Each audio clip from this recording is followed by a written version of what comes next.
ಈಗ ಹೆಚ್ಚು ಪ್ರಸ್ತುತ ಆಗ್ತಾ ಇದೆ. ಎಲ್ಲಿ ನೋಡಿದ್ರು ಬಿಸಿಲು ಬಿಸಿಲು ಬಿಸಿಲು, ಹೌದಲ್ಲ? ಪ್ರತಿ ವರ್ಷಕ್ಕಿಂತ ಬಿಸಿಲಿನ ಧಗೆ, ಬಿಸಿಲಿನ ತೀವ್ರತೆ ಜಾಸ್ತಿ ಆಗಿದೆ ಎಲ್ಲ ಕಡೆ. ಬಸವಣ್ಣವರು ಅವತ್ತೇ ಹೇಳಿದ್ರು 12ನೇ ಶತಮಾನದಲ್ಲಿ, ಒಲೆ ಹತ್ತಿ ಉರಿದನೆ ನಿಲ್ಲಬಹುದಲ್ಲದೆ ಧರೆ ಹತ್ತಿ ಉರಿದನೆ ನಿಲ್ಲಲಾಗದು. ಈಗ ಒಲೆ ಹತ್ತಿ ಉರಿದ್ರು ನಿಲ್ಲೋದು ಕಷ್ಟ. ಸಿಲಿಂಡರ್ ಸ್ಫೋಟ ಆದ್ರೆ ಬಸವಣ್ಣವ್ರ ಕಾಲಕ್ಕೆ ಒಲೆ ಹತ್ತಿ ಉರಿದ್ರು ನಿಲ್ಬೋದಾಗಿತ್ತು. ಈಗ ನಿಮ್ಮ ಸಿಲಿಂಡರ್ ಹತ್ತಿ ಉರಿದ್ರು ನಿಲ್ಲಕ್ಕಾಗಲ್ಲ. ಗೊತ್ತಾಗ್ತಲ್ಲ? ಒಲೆ ಹತ್ತಿ ಉರಿದರೆ ನಿಲ್ಲಬಹುದಲ್ಲದೆ ಧರೆ ಹತ್ತಿ ಉರಿದರೆ ನಿಲ್ಲಲ್ಲ. ಧರೆ ಹತ್ತಿ ಉರಿತಾ ಇದೆ ಇವಾಗ.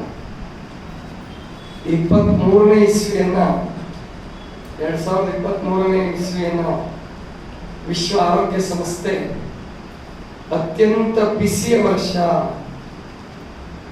ಹಾಟೆಸ್ಟ್ ಇಯರ್ ಇನ್ ಅರ್ತ್ ಹಿಸ್ಟರಿ, ಈ ಭೂಮಿಯ ಇತಿಹಾಸದಲ್ಲಿ, ಭೂಗೋಳದ ಇತಿಹಾಸದಲ್ಲಿ ಅತ್ಯಂತ ಬಿಸಿಯ ವರ್ಷ 23ನೇ ಇಸ್ವಿ ಅಂತ ಹೇಳಿ ಘೋಷಣೆ ಮಾಡಿದೆ.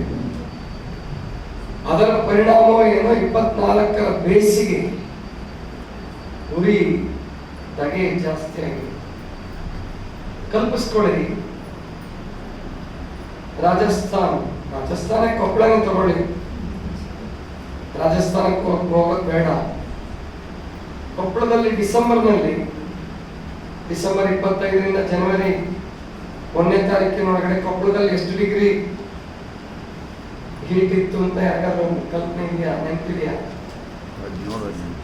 ಅಲ್ಲ, ಡಿಸೆಂಬರ್ ಹೋದ ವರ್ಷ ಅಂದ್ರೆ ಚಳಿಗಾಲದಲ್ಲಿ ಎಷ್ಟು ಕೆಳಗಡೆ ಇರುತ್ತೆ ಮರ್ಕ್ಯೂರಿ ಕೊಪ್ಪಳದಲ್ಲಿ? ಯಾರಿಗಾದ್ರೂ ಕಲ್ಪನೆ ಇದೆಯಾ? 17. ವಯಸ್ಸ ತುಂಬಾ ಚಳಿ, ಇನ್ನು 14 ಇಳಿದಿರ್ಬೋದು. ಈಗ 42 ಡಿಗ್ರಿ ಇದೆಯಾ? 43 ಇದೆಯಾ? 42.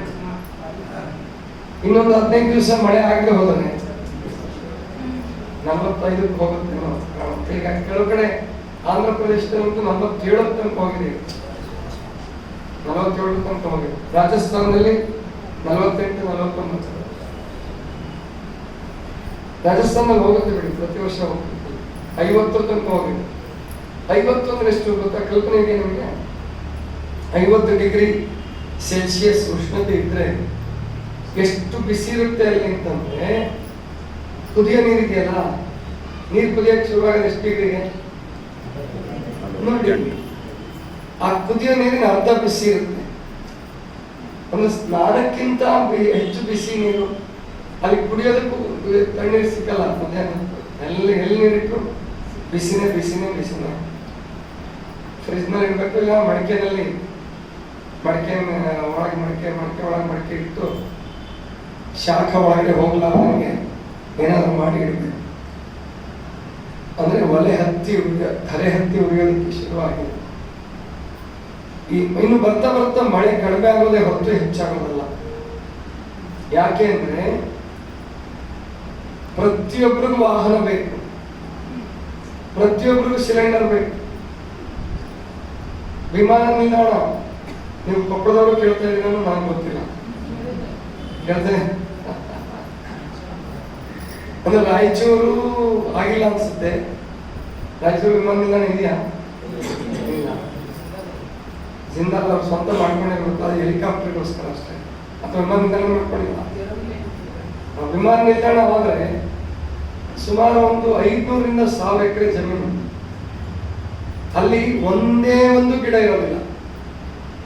500ರಿಂದ 1000 ಎಕರೆ ಜಮೀನಿನಲ್ಲಿ ಒಂದು ಗಿಡ ಇರೋದಿಲ್ಲ. ಯಾಕೆಂದ್ರೆ ಗಿಡ ಇದ್ರೆ ವಿಮಾನ ಇಳಿಯಕ್ಕೆ ಸಾಧ್ಯ ಇಲ್ಲ. ರನ್ವೇ ಬೇಕು.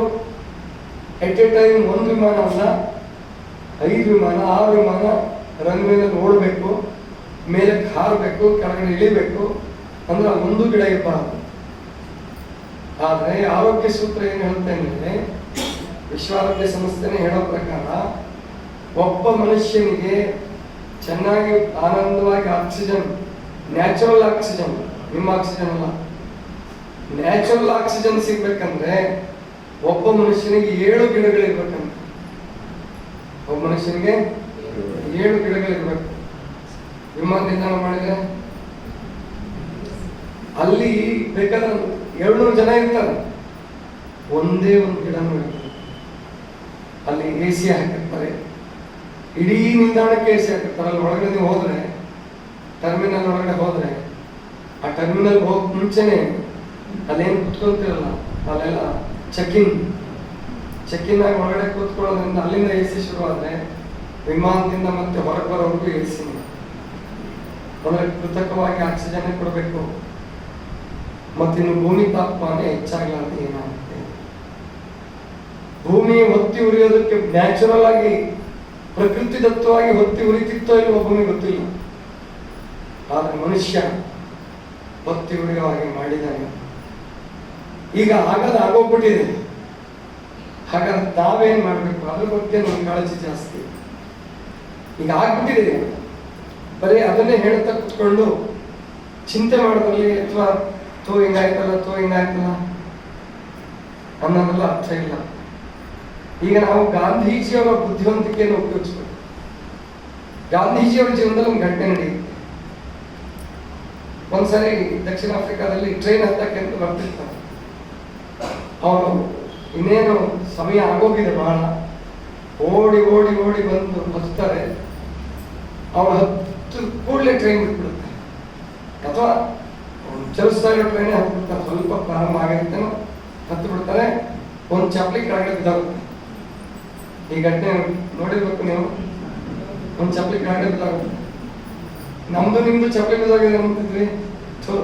ಚೆನ್ನಾಗಿರೋ ಟ್ರೈನು, ನಾನು ತಗೋವಾಗ ಹೊರಟೆ ಮನೆಯಿಂದ, ಹೆಂಡತಿ ಬೈಯೋದು ಅಥವಾ ಹೆಂಡತಿ ಗಂಡನ ಬೈಯೋದು, ಇವರಿಂದ ತಡ ಆಯ್ತು ಅಂತ ಅವ್ರನ್ನೋದು, ಅವರಿಂದ ತಡ ಆಯ್ತು ಇವ್ರನ್ನೋದು. ಅನ್ನೋತ್ತಿಗೆ ಟ್ರೈನು ಎಷ್ಟೊಂದು ಹೋಗ್ಬಿಡ್ತದೆ. ಗಾಂಧೀಜಿ ಹಂಗೆ ಮಾಡಲಿಲ್ಲ. ಗಾಂಧೀಜಿ ತಕ್ಷಣ ಏನ್ ಮಾಡಿದ್ರು, ಇನ್ನೊಂದು ಚಪ್ಪಲಿ ತೆಗೆದು ಆ ಚಪ್ಪಲಿ ಹತ್ತನೇ ಹೋಗಿದ್ರು. ಏನಕ್ಕೆ? ನನಗುಪಯೋಗ ಆಗ್ತಿದ್ರು ಚಿಂತೆ ಇಲ್ಲ, ಇದು ದಿವ್ಯ ಜ್ಞಾನ, ಡಿವೈನ್ ನಾಲೆಡ್ಜ್ ಅಂತ ಇದು ದೈವಿಕ ಜ್ಞಾನ ಅಂತ ಕರೀತಾರೆ. ಅವರ ಚಪ್ಪಲ್ ಹೋಗದ ಘಟನೆ ಅತ್ಯಂತ ಲೌಕಿಕ ನಿಮ್ಮ ದೃಷ್ಟಿನಲ್ಲಿ, ಆದ್ರೆ ಅದೊಂದು ಡಿವೈನ್ ಇನ್ಸಿಡೆಂಟ್, ಅದೊಂದು ದಿವ್ಯವಾದ ಘಟನೆ. ಅಂದ್ರೆ ಆ ಚಪ್ಪಲಿ ಇನ್ನೊಬ್ರಿಗೆ ಉಪಯೋಗ ಆಗಲಿ ಅನ್ನುವಂತ ಆ ವಿಶ್ವ ವಿಶಾಲ ಭಾವನೆ ಇದೆಯಲ್ಲ, ಅದು ಮೆಚ್ಚಬೇಕು. ಈಗ ನಾವು ಹಾಗೆ ಮಾಡಬೇಕಾಗಿದೆ. ನಾನು ತರ್ಕ ಮಾಡಿದೆ, ಈ ಸಾರಿ ಬಿಸಿಲು ಜಾಸ್ತಿ ಆದಾಗ, ಮಳೆ ಕಮ್ಮಿ ಆದಾಗ ಒಂದು ಯೋಚನೆ ಮಾಡಿದೆ.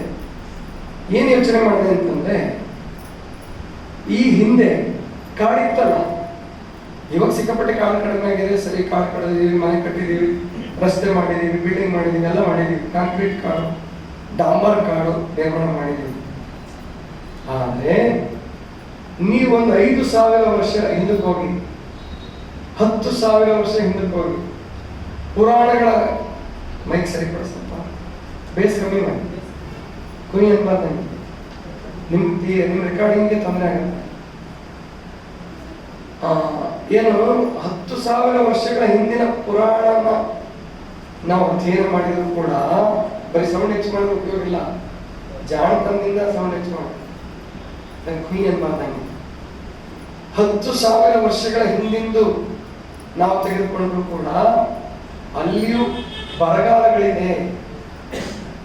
ಇನ್ನು ನಮಗೆ 1 ವರ್ಷ, 2 ವರ್ಷ, 3 ವರ್ಷ ಮಳೆ ಆಗಿಲ್ಲ. ಆದ್ರೆ ಅಲ್ಲಿ ಕೆಲವು ವರ್ಣನೆಗಳಿದ್ದಾವೆ, ಬರಗಾಲದ ವರ್ಣನೆ ಇದೆ. 12 ವರ್ಷ ಮಳೆ ಆಗಿಲ್ಲ. ಅವಾಗ ಕಾಡು ಸಿಕ್ಕಾಪಟ್ಟೆ ಇತ್ತ ಇಲ್ಲ? ಸಿಕ್ಕಾಪಟ್ಟೆ ಇತ್ತ ಕಾಡು. ಈಗ 100-200 ವರ್ಷದಲ್ಲಿ ತುಂಬಾ ಕಡಿಮೆ ಆಗಿದೆ ಅಂತ ಇಟ್ಕೊಳ್ಳಿ. ಅದರಲ್ಲಿ ಈಗ ಒಂದು 70-80 ವರ್ಷ ತುಂಬಾ ಕಡಿಮೆ ಆಗಿದೆ. ಹಂಗೆ ಬೆಳೆಸೋ ಪ್ರಯತ್ನ ಕೂಡ ನಡೀತಾ ಇದೆ. ಪೂರ ಕಡಿಮೆ ಆಗಿಲ್ಲ, ಬೆಳೆಸುವ ಪ್ರಯತ್ನವೂ ನಡೀತಾ ಇದೆ. ಕಡಿಮೆ ಮಾಡೋದು, ಬೆಳೆಸೋದು ಎರಡೂ ನಡೀತಾ ಇದೆ. ಅವತ್ತು ಸಂಪೂರ್ಣ ಕಾಡಿದ್ದಂತಹ ಸಂದರ್ಭದಲ್ಲೂ ಕೂಡ ಮಳೆ ಆಗಿಲ್ಲದ ಬರಗಾಲದ ಉಲ್ಲೇಖಗಳಿದಾವೆ ಪುರಾಣದಲ್ಲಿ. ಒಂದು ವೇಳೆ ನಾವ್ಯಾರೂ ಹುಟ್ಟಲಿಲ್ಲ ಅಂತ ಇಟ್ಕೊಳ್ಳಿ, ಜನಸಂಖ್ಯೆನೇ ಇಲ್ಲಪ್ಪ, ಅವತ್ತು ಯಾವತ್ತಾದ್ರೂ ಈ ಭೂಮಿ ಪೂರ ಸೇಫ್ಟಿಯಾಗಿ ಯಾವ ತೊಂದರೆಗಳಿದೆ ಸಮೃದ್ಧವಾಗಿ ಕಾಡು ಪ್ರಾಣಿಗಳಿಂದ ಕಾಡು ಮನುಷ್ಯರಿಂದ ತುಂಬಿ ನಳನಳಿಸ್ತಿತ್ತ ಇಲ್ಲ. ಅಗ್ನಿ ಪರ್ವತಗಳು ಸ್ಫೋಟ ಆಗ್ತವೆ. ಅಗ್ನಿ ಪರ್ವತಗಳು ಯಾವಾಗ ಸ್ಫೋಟ ಆಗ್ತಾವ ಗೊತ್ತಿಲ್ಲ. ನೀವು 50-100 ವರ್ಷಗಳಲ್ಲಿ ಸೇರಿಸುವ ಇಂಗಾಲವನ್ನ ಅಗ್ನಿ ಪರ್ವತಗಳು ಕೇವಲ 3 ದಿವಸದಲ್ಲಿ ಸೇರಿಸ್ಬಿಡ್ಬೋದು.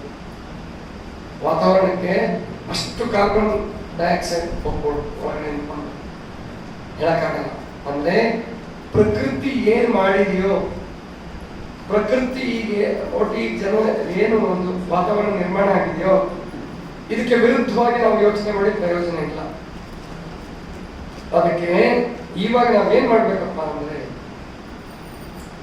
ಈ ಬಿಸಿಲನ್ನೇ ಒಪ್ಪಿಕೊಂಡು ಈ ಬಿಸಿಲಲ್ಲೂ ಕೂಡ ನಾವು ಹೇಗೆ ಆನಂದವಾಗಿ ಬದುಕಬಹುದು ಅದ್ರ ಕಡೆ ಲಕ್ಷ್ಯ. ನಾನು ಯೋಚನೆ ಮಾಡಿದೆ, ಏಪ್ರಿಲ್ ತಿಂಗಳು ಇಂತ ಮುಂಚೆ ಅಂದ್ರೆ ಏಪ್ರಿಲ್ ತಿಂಗಳು ಪಾದಯಾತ್ರೆ ಹೋಗ್ಬೇಕಾಗಿತ್ತು. ನಾವು ಉಡುಪಿ ಪಾದಯಾತ್ರೆ ಹೋಗಿದ್ವಿ. ಉಡುಪಿ ಪಾದಯಾತ್ರೆ ಮಾಡಿದ್ವಿ ಏಪ್ರಿಲ್ 6 ಕೆಟ್ಟ ಬಿಸಿಲಲ್ಲೂ ಕೂಡ. ನಾನು ಮಾರ್ಚಲ್ಲೇ ಯೋಚನೆ ಮಾಡಿದೆ, ಇನ್ಮೇಲೆ ಬೇಸಿಗೆ ಜಾಸ್ತಿ ಆಗುತ್ತೆ, ಹಾಗಾದ್ರೆ ಏನ್ ಮಾಡೋದು? ಹಾಗಾದ್ರೆ ಊಟದ ಪದ್ಧತಿ ಚೇಂಜ್ ಮಾಡೋಣ. ಆಹಾರದಲ್ಲಿ ಆಯುರ್ವೇದದಲ್ಲಿ ಆಹಾರ ಸೇವನೆ ಬಗ್ಗೆ ಒಂದು ಮಾತು ಹೇಳ್ತಾರೆ. ಏನು? ಹಿತ ಬುಕ್, ಮಿತ ಬುಕ್, ಋತು ಬುಕ್. ಅಂದ್ರೆ ಬೇಸಿಗೆ ಕಾಲದಲ್ಲಿ ಮಧ್ಯಾಹ್ನದಲ್ಲಿ ಏನನ್ನು ತಗೋಬೇಕು ಏನನ್ನು ತಗೋಬಾರ್ದು, ಇದು ಋತು ಬುಕ್. ಋತು ಅಂದ್ರೆ ಹವಾಮಾನ ವಾತಾವರಣ. ಆವಾಗ ನಾನು ಯೋಚನೆ ಮಾಡಿದೆ ಮಧ್ಯಾಹ್ನ ಊಟ ಮಾಡೋದು ಬೇಡ. ಸರಿ, ಮಧ್ಯಾಹ್ನ ಊಟ ಮಾಡೋದು ಬೇಡ ಅಂದ್ರೆ ಏನಾದ್ರು ಬೇಕಲ್ಲ ಹೊಟ್ಟೆಗೆ. ಈ ಬೆಳಿಗ್ಗೆ ಪ್ರಸಾದ ಮಾಡಿ ಸಾಯಂಕಾಲ ತನಕ ಬಿಸಿಲು ಬೇಗಿನಲ್ಲಿ ಸಹಿಸ್ಕೊಂಡಿರಕ್ಕಾಗಲ್ಲ. ಅದಕ್ಕೆ ಏನ್ ಯೋಚನೆ ಮಾಡಿದೆ, ನಂದು ಒಂದು ನಿಯಮ ಏನಪ್ಪಾ ಅಂದ್ರೆ ಒಂದು ದಿವಸದಲ್ಲಿ ಒಂದು ಹೊತ್ತಾದ್ರೂ ಹಣ್ಣು ಬೀಳಲೇಬೇಕು ಶರೀರಕ್ಕೆ. ಬೆಳಿಗ್ಗೆನಾದ್ರೂ ಬೀಳಿ, ಮಧ್ಯಾಹ್ನ ಬೀಳಿ, ರಾತ್ರಿನಾದ್ರೂ ಬೀಳಿ, ಹಣ್ಣಂತೂ ನಾನು ತಗೊಳ್ಳೇಬೇಕು. ಆ ಥರ ನಿಯಮವನ್ನು ಇಟ್ಕೊಂಡೆ. ಮಧ್ಯಾಹ್ನ ಹೊತ್ತು ಹಣ್ಣು ಶುರು ಮಾಡ್ಕೊಂಡೆ. ಬೆಳಿಗ್ಗೆ ಹಸಿ ತರಕಾರಿ ತಿಂದ್ಬಿಟ್ಟು ತಿಂಡಿ ತಿನ್ನೋದು, ಆಮೇಲೆ ಮಧ್ಯಾಹ್ನ ಹಣ್ಣು ತಿನ್ನೋದು. ಇಷ್ಟು ಆನಂದ ಆಯ್ತು. ಅದು ಎಷ್ಟು ನಾನು ಮಾಲಿಂಗ್ಪುರಕ್ಕೆ ಹೋಗಿದ್ದೆ ಏಪ್ರಿಲ್ ತಿಂಗಳಲ್ಲಿ, ಮಾರ್ಚ್ ಲಾಸ್ಟಲ್ಲಿ ಏಪ್ರಿಲ್ ಫಸ್ಟಲ್ಲಿ 10 ದಿವಸ ಆಗಿದ್ದೆ. ಅಲ್ಲಿ ಅವಾಗಲೇ 40ಕ್ಕೆ ಹೋಗಿತ್ತು. ಅವಾಗ ಈಗ ನಿಮ್ಮ ಮಕ್ಕಳಕ್ಕಿಂತ ಬಿಸಿ ಜಾಸ್ತಿ ಅಲ್ಲಿ. ಈಗ 44-45 ಇರ್ಬೋದು ಮಾಲಿಂಗ್ಪುರದಲ್ಲಿ. ಅಂಥದ್ರಲ್ಲೂ ಕೂಡ ಕಷ್ಟ ಆಯ್ತು ನಮಗೆ, ಆದ್ರೆ ಹಣ್ಣು ತಿನ್ಕೊಂಡು ಆರಾಮಾಗಿದ್ದೆ. ಅಂದ್ರೆ ನಾವಿಲ್ಲಿ ತಿಳ್ಕೋಬೇಕು, ನಾವು ಈ ಭೂಮಿ ನಮ್ಮನ್ನ ಹೇಗಿಡುತ್ತೋ, ಈ ಪರಿಸರ, ಈ ಸಮಾಜ, ಈ ದೇಶ ನಮ್ಮ ವಾತಾವರಣವನ್ನು ಕಲ್ಪಿಸ್ಕೊಡುತ್ತೆ. ನಮಗೆ ಗೊತ್ತಿರಲ್ಲ, ನಾವು ಸ್ವಲ್ಪ ಕಾರಣರಾಗಿರ್ತೀವಿ, ಎಷ್ಟೋ ಭಾಗ ನಾವು ಕಾರಣ ಇರ್ತೀವಿ, ಆದ್ರೆ ಜಾಸ್ತಿ ಅಲ್ಲ, ಸ್ವಲ್ಪ ಭಾಗ ಕಾರಣ ನಾವು ಇರ್ತೀವಿ. ಆದ್ರೆ ಚೆನ್ನಾಗಿ ಹೇಗೆ ಮಾಡ್ಕೊಳ್ಬೇಕು ಇದನ್ನ ಯೋಚನೆ ಮಾಡಬೇಕು. ಒಲೆ ಹತ್ತಿ ಉಳಿಯೋದು ಹೌದು, ಧರೆ ಹತ್ತಿ ಉಳಿಯೋದು ಹೌದು. ಈಗ ಜನಸಂಖ್ಯೆ ಬಹಳ ಮಾಡ್ಕೊಂಡಿದ್ದೀವಿ, ಜನಸಂಖ್ಯೆ ಬಹಳ ಆಗಿದೆ. ಇನ್ನು ಎಲ್ರಿಗೂ ಸೂರು ವಸತಿ ಎಲ್ರಿಗೂ ಬೇಕು. ಮತ್ತು ಪ್ರಜಾಪ್ರಭುತ್ವ ರಾಷ್ಟ್ರ, ಇಲ್ಲಿ ಶ್ರೀಮಂತರಿಗೆ ಮನೆ ಇರಲಿ, ಬಡವರಿಗೆ ಮನೆ ಬೇಡ ಅಂತ ಬರಲ್ಲ. ಎಲ್ಲರಿಗೂ ಮನೆ ಕಟ್ಟಿಸ್ಬೇಕು. ಎಲ್ಲರಿಗೂ ಮನೆ ಕಟ್ಟಿಸುವಾಗ ಮರಗಿಡಗಳಲ್ಲಿ ಕಡಿಲೇಬೇಕು, ಕಾಂಕ್ರೀಟ್ ಕಾಡ್ ಆಗ್ಲೇಬೇಕು, ಇನ್ನು ರಸ್ತೆ ಬೇಕು. ರಸ್ತೆನಲ್ಲೂ ನೀರು ಹಿಂಗೋದಿಲ್ಲ. ಅಂದ್ರೆ ಹೆಂಗೆ ಭೂಮಿಯನ್ನು ನಾವು ಶೋಷಣೆ ಮಾಡ್ತಿದ್ವಿ ಅಂದ್ರೆ, ಒಂದ್ ಕಡೆ ಬೋರ್ವೆಲ್ ಇಂದ ನೀರನ್ನು ತೆಗಿತಾ ಇದೀವಿ, 500 ಅಡಿ 1000 ಅಡಿಯಿಂದ ನೀರು ತೆಗಿತಾ ಇದ್ದೀವಿ. ಅದಕ್ಕೆ ವಿರುದ್ಧವಾಗಿ ಮಳೆ ಬಿದ್ದಂತದ್ದೆಲ್ಲವೂ ಸರ್ಫೇಸ್ ಲೆವೆಲ್ ಅಲ್ಲಿ, ಅದು ಮೇಲ್ಗಡೆ ಮೇಲ್ಪದರದಲ್ಲಿ ಎಲ್ಲ ಆಚೆ ಹೊರಟೋಗ್ಬಿಟ್ಟು ಭೂಮಿ ಮೇಲಿಂದಲೇ ಹರ್ಕೊಂಡು ಹೋಗಿ ಕೆರೆಗಳನ್ನ ನದಿಗಳನ್ನ ಸೇರಿ ಪ್ರವಾಹ ಬಂದು ಸಮುದ್ರ ಸೇರ್ಕೊಂಡು ನೀರು ಅಂತರ್ಜಲ ಆಗೋದಕ್ಕೆ ಒಳಗಡೆ ಹೋಗ್ತಾ ಇಲ್ಲ. ನೀರು ಒಳಗಡೆ ಹೋಗ್ತಾ ಇಲ್ಲ. ಮತ್ತಿನ್ನು ಭೂಮಿ ಉಳಿಲಾರ್ದೆ ಏನಾಗುತ್ತೆ, ಧರೆ ಹತ್ತಿ ಉಳಿಲಾರ್ದೆ ಏನಾಗುತ್ತೆ, ಮುಂದಿನ ವರ್ಷ ಇದಕ್ಕಿಂತ ಕಷ್ಟ ಆಗುತ್ತೆ. ಅದಕ್ಕೆ ಹಾಗಾದ್ರೆ ನಾವೇನ್ ಮಾಡ್ಬೇಕ್ರಿ? ಏನ್ ಮಾಡ್ಬೇಕು ಅಂತಂದ್ರೆ, ಇನ್ನು ಮೇಲೆ ಒಂದು ಆಹಾರ ಪದ್ಧತಿನಲ್ಲಿ ಒಂದನ್ನು ನೀವು ಬದಲಾಯಿಸ್ಕೋಬೇಕು. ಅದರಲ್ಲೂ ಬೇಸಿಗೆ ಕಾಲದಾಗಂತೂ ಮಾಡ್ಲೇಬೇಕು. ನಾಳೆಯಿಂದಲೇ ಮಾಡೋದಾದ್ರೆ ಮಾಡಿ. ಏನಪ್ಪಾ ಅಂತಂದ್ರೆ ಮಧ್ಯಾಹ್ನದ ವೇಳೆ ಬಿಸಿ ಊಟ ಬೇಡ. ಈಗ ಸರ್ಕಾರಕ್ಕೆ ವಿರುದ್ಧ ಆಗ್ಬೇಕು ನೀವು. ಅವ್ರು ಮಧ್ಯಾಹ್ನ ಬಿಸಿ ಊಟ ಕೊಡ್ತಾರೆ ಮಕ್ಕಳಿಗೆ. ನೀವು ತಣ್ಣನೆ ಊಟ ಮಾಡ. ತಾಯಂದ್ರಿಗೆ ಒಂದೊತ್ತು ಅಡಿಗೆ ಉಳಿಸಿ ನೋಡೋಣ. ಏನ್ರಿ ಅಂಗಡಿ ಉಳಿಸೋದು? ಬೆಳಿಗ್ಗೆ ನಾಷ್ಟ ಮಾಡಿ, ಬೆಳಿಗ್ಗೆ ನಾಷ್ಟ ಬೇಗ ಮಾಡಿ, ಹೊಟ್ಟೆ ತುಂಬ ಮಾಡಿ, ಸ್ವಲ್ಪ ಕೆಲಸ ಮಾಡಿ, ಮಧ್ಯಾಹ್ನ ವಿಶ್ರಾಂತಿ ಬೇಕಾಗುತ್ತೆ. 12 ಗಂಟೆ ಮೇಲೆ ಬಿಸಿಲು ಜಾಸ್ತಿ ಆಗುತ್ತೆ, ತುಂಬ ಶೆಕೆ ಆಗ್ತಿರುತ್ತೆ. ಆವಾಗ ಎಲ್ಲರೂ ಒಟ್ಟಿಗೆ ಕೂತ್ಕೊಳ್ಳಿ, ನೀರು ಕುಡೀರಿ. ಅದರಲ್ಲೂ ಹರಿವಿನಲ್ಲಿಟ್ಟದ್ದು, ಫ್ರಿಜ್ನಲ್ಲಿಟ್ಟಿದ್ದು ಸ್ವಲ್ಪ ಸಕ್ಕರೆ, ನಿಂಬೆಹಣ್ಣು, ಉಪ್ಪು ಹಾಕಿ ನೀರು ಕುಡೀರಿ. ಇಲ್ಲ ಹಣ್ಣುಗಳನ್ನು ತಿನ್ನಿ. ಕಲ್ಲಂಗಡಿ ಹಣ್ಣು ತಗೊಂಡ್ಬನ್ನಿ, ಒಳ್ಳೆ 1-2 ಕಲ್ಲಂಗಡಿ ಹಣ್ಣು ತಗೊಂಡ್ಬನ್ನಿ. ಏನು ಇವತ್ತಿನ ಕಾಲಕ್ಕೆ ಕಲ್ಲಂಗಡಿ ಹಣ್ಣು ತೆಗೆದುಕೊಳ್ಳಾರ್ದಷ್ಟು ಬಡವರು ಇದೀವಿ ಅಂತ ಯಾರಾದ್ರೂ ಇದ್ದೀರಾ? ನನಗೆ ಗೊತ್ತಿಲ್ಲ. ಈಗ ಅಷ್ಟೊಂದು ಬಡವರಿಲ್ಲ. ಯಾಕೆ? ಗೃಹಲಕ್ಷ್ಮಿ ಇದೆ, 2000 ಬಸ್ ಚಾರ್ಜ್ ಉಳಿದಿದೆ. ಅದನ್ನು ಕಲ್ಲಂಗಡಿ ಹಣ್ಣು ಬಳಸಿ. ಅದನ್ನು ಬರೀ ನೀವು ಸಿದ್ದರಾಮಯ್ಯ ಥ್ಯಾಂಕ್ಸ್ ಹೇಳೋದಲ್ಲ, ಆ ಕಲ್ಲಂಗಡಿ ಹಣ್ಣು ತಗೊಂತಿರಲ್ಲ ಅವನು ಸಿದ್ದರಾಮಯ್ಯ ಥ್ಯಾಂಕ್ಸ್ ಅಂತ. ಅದ್ರಲ್ಲಿ ಹೆಣ್ಮಕ್ಳು ಖರೀದಿ ಮಾಡಿದ್ರೆ ಓ ಸಿದ್ದರಾಮಯ್ಯ ದುಡ್ಡು ಉಳಿದೈತಿ ಅಥವಾ ಗೃಹಲಕ್ಷ್ಮಿ ಬಂದೈತೆ, ಅದಕ್ಕೆ ಕಲ್ಲಂಗಡಿ ಹಣ್ಣು ತೊಗೊಳಕತ್ತ ನೋಡಿ ಅವ್ರು ಖುಷಿ ಪಡ್ತಾರೆ. ಕಲ್ಲಂಗಡಿ ಹಣ್ಣು ತಗೊಳ್ಳಿ, ಕಿತ್ತಳೆ ಹಣ್ಣು ತಗೊಳ್ಳಿ, ಅಥವಾ ಪೈನಾಪಲ್ ತಗೊಳ್ಳಿ. ಯಾವ ಹಣ್ಣು ನಿಮ್ಮಲ್ಲಿ ಸಿಗುತ್ತೋ, ಈ ಹಣ್ಣೆಲ್ಲ ನಿಮ್ಗೆ ಕೊಪ್ಪಳದಲ್ಲೂ ಸಿಗುತ್ತೆ, ಸಿಗ್ತಾವಿಲ್ಲ? ಪಪ್ಪಾಯ ಹಣ್ಣು ಸಿಗುತ್ತೆ. ಯಾವುದಾದ್ರೂ ಹಣ್ಣು ತಗೊಳ್ಳಿ. ಬೆಳಿಗ್ಗೆ ಹಣ್ಣು ತಿನ್ಬೇಡಿ, ಬೆಳಿಗ್ಗೆ ತಿಂಡಿ ಮಾಡಿ, ಮಧ್ಯಾಹ್ನ ಹಣ್ಣು ತಿನ್ನಿ. ಮಜ್ಜಿಗೆ 1 ಲೀಟರ್ ಮೊಸರು ತಗೊಂಡ್ರೆ 8 ಜನ ಆರಾಮಾಗಿ ಮಜ್ಜಿಗೆ ಕುಡಿದ್ರು, ಹೊಟ್ಟೆ ತುಂಬ ಮಜ್ಜಿಗೆ ಕುಡಿದ್ರು. 1 ಲೀಟರ್ ಮೊಸರಿನಲ್ಲಿ 8 ಜನ ಹೊಟ್ಟೆ ತುಂಬ ಮಜ್ಜಿಗೆ ಕುಡಿದ್ರು. ಕಲ್ಲಂಗಡಿ ಹಣ್ಣು ತಿನ್ಬಿಟ್ಟು ಮಜ್ಜಿಗೆ ಕುಡಿದ್ಬಿಟ್ಟು ನೋಡಿ, ಸಾಯಂಕಾಲ ತನಕ ಇಷ್ಟು ಆರಾಮಾಗ್ತೀರಿ. ನಿಮ್ಮ ಒಳಗಡೆ AC ಚಾಲು ಆದಂಗೆ,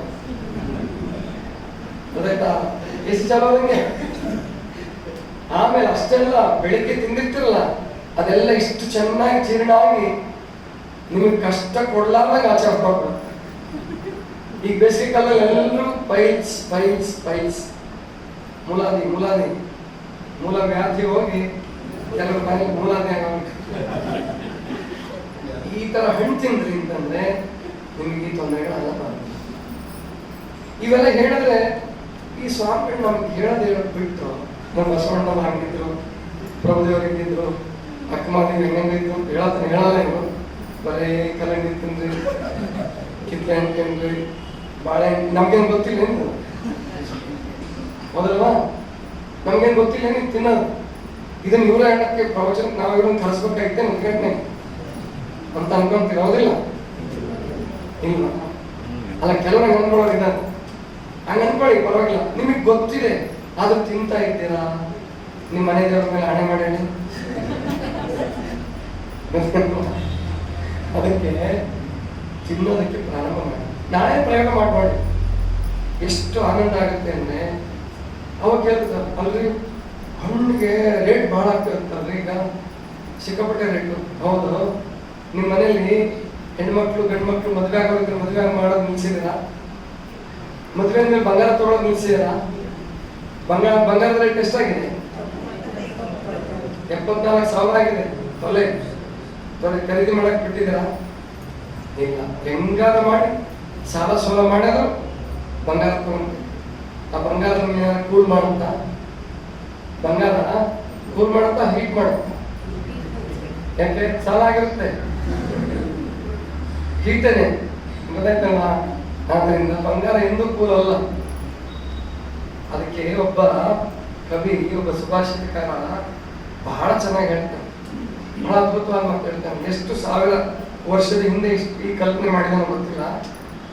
ಪೃಥ್ವಿಯಾಂ 3 ರತ್ನಾನಿ, ಪೃಥ್ವಿಯಾಂ 3 ರತ್ನಾನಿ ಅಂದ್ರೆ ಈ ಭೂಮಿಯಲ್ಲಿ 3 ರತ್ನಗಳು. ಯಾವ್ಯಾವುದು? ಯಾವ್ದು ಹೇಳ್ಬೋದಾ? 3 ರತ್ನಗಳು. ಗೆಸ್ ಮಾಡಿ. ನೀವು ಕರೆಕ್ಟಾಗಿ ಹೇಳ್ಬೇಕು ಅಂತಿಲ್ಲ, ಗೆಸ್, ಊಹೆ ಮಾಡಿ ನೋಡೋಣ. ನೀರು ಗಾಳಿ ಅಲ್ಲ. ಅವನು ಅದರಲ್ಲಿ ಮೂರು ರತ್ನಗಳು ಬೇರೆ ಬೇರೆ ಹೇಳ್ತಾನೆ. ಸ್ವಲ್ಪ ಹತ್ರಕ್ಕೆ ಬಂದಿದ್ದಾನೆ, ನೋಡೋಣ, ಪ್ರಯತ್ನ ಪಡಿ. ಪೃಥ್ವ್ಯಾಂ ತ್ರೀಣಿ ರತ್ನಾನಿ ಜಲಂ, ಒಂದೇದು ಜಲಂ, ಅನ್ನಂ ಸುಭಾಷಿತಂ. ಜಲಂ, ಅನ್ನಂ, ಸುಭಾಷಿತಂ.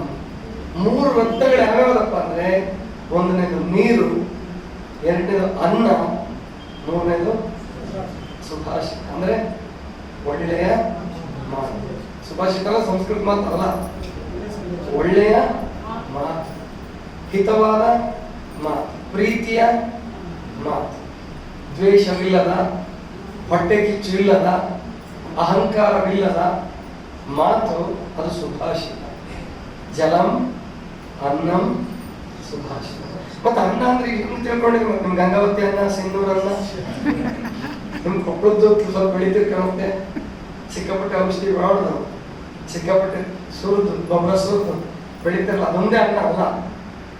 ಎಲ್ಲ ಆಹಾರ, ಯಾವ್ದು ಆಹಾರ ಯೋಗ್ಯ ಪದಾರ್ಥಗಳಿದಾವೋ ಎಲ್ಲವೂ ಅನ್ನ. ಕಲ್ಲಂಗಡಿ ಹಣ್ಣು ಅನ್ನವೇ, ಕಿತ್ತಳೆ ಹಣ್ಣು ಅನ್ನವೇ. ಜಲಂ, ಅನ್ನಂ, ಸುಭಾಷಿತ. ಪೃಥ್ವ್ಯಾಂ ತ್ರೀಣಿ ರತ್ನಾನಿ ಜಲಂ, ಅನ್ನಂ, ಸುಭಾಷಿತ. ಮತ್ತೆ ಅದು ರತ್ನ ಅಂತ ಹೇಳಿದ್ಮೇಲೆ ಅದನ್ನು ಕುಡಿದೇ ಇರಕ್ಕಾಗಿ ನಾನು ಕುಡಿದೇ ಬಿಡ್ತೀನಿ.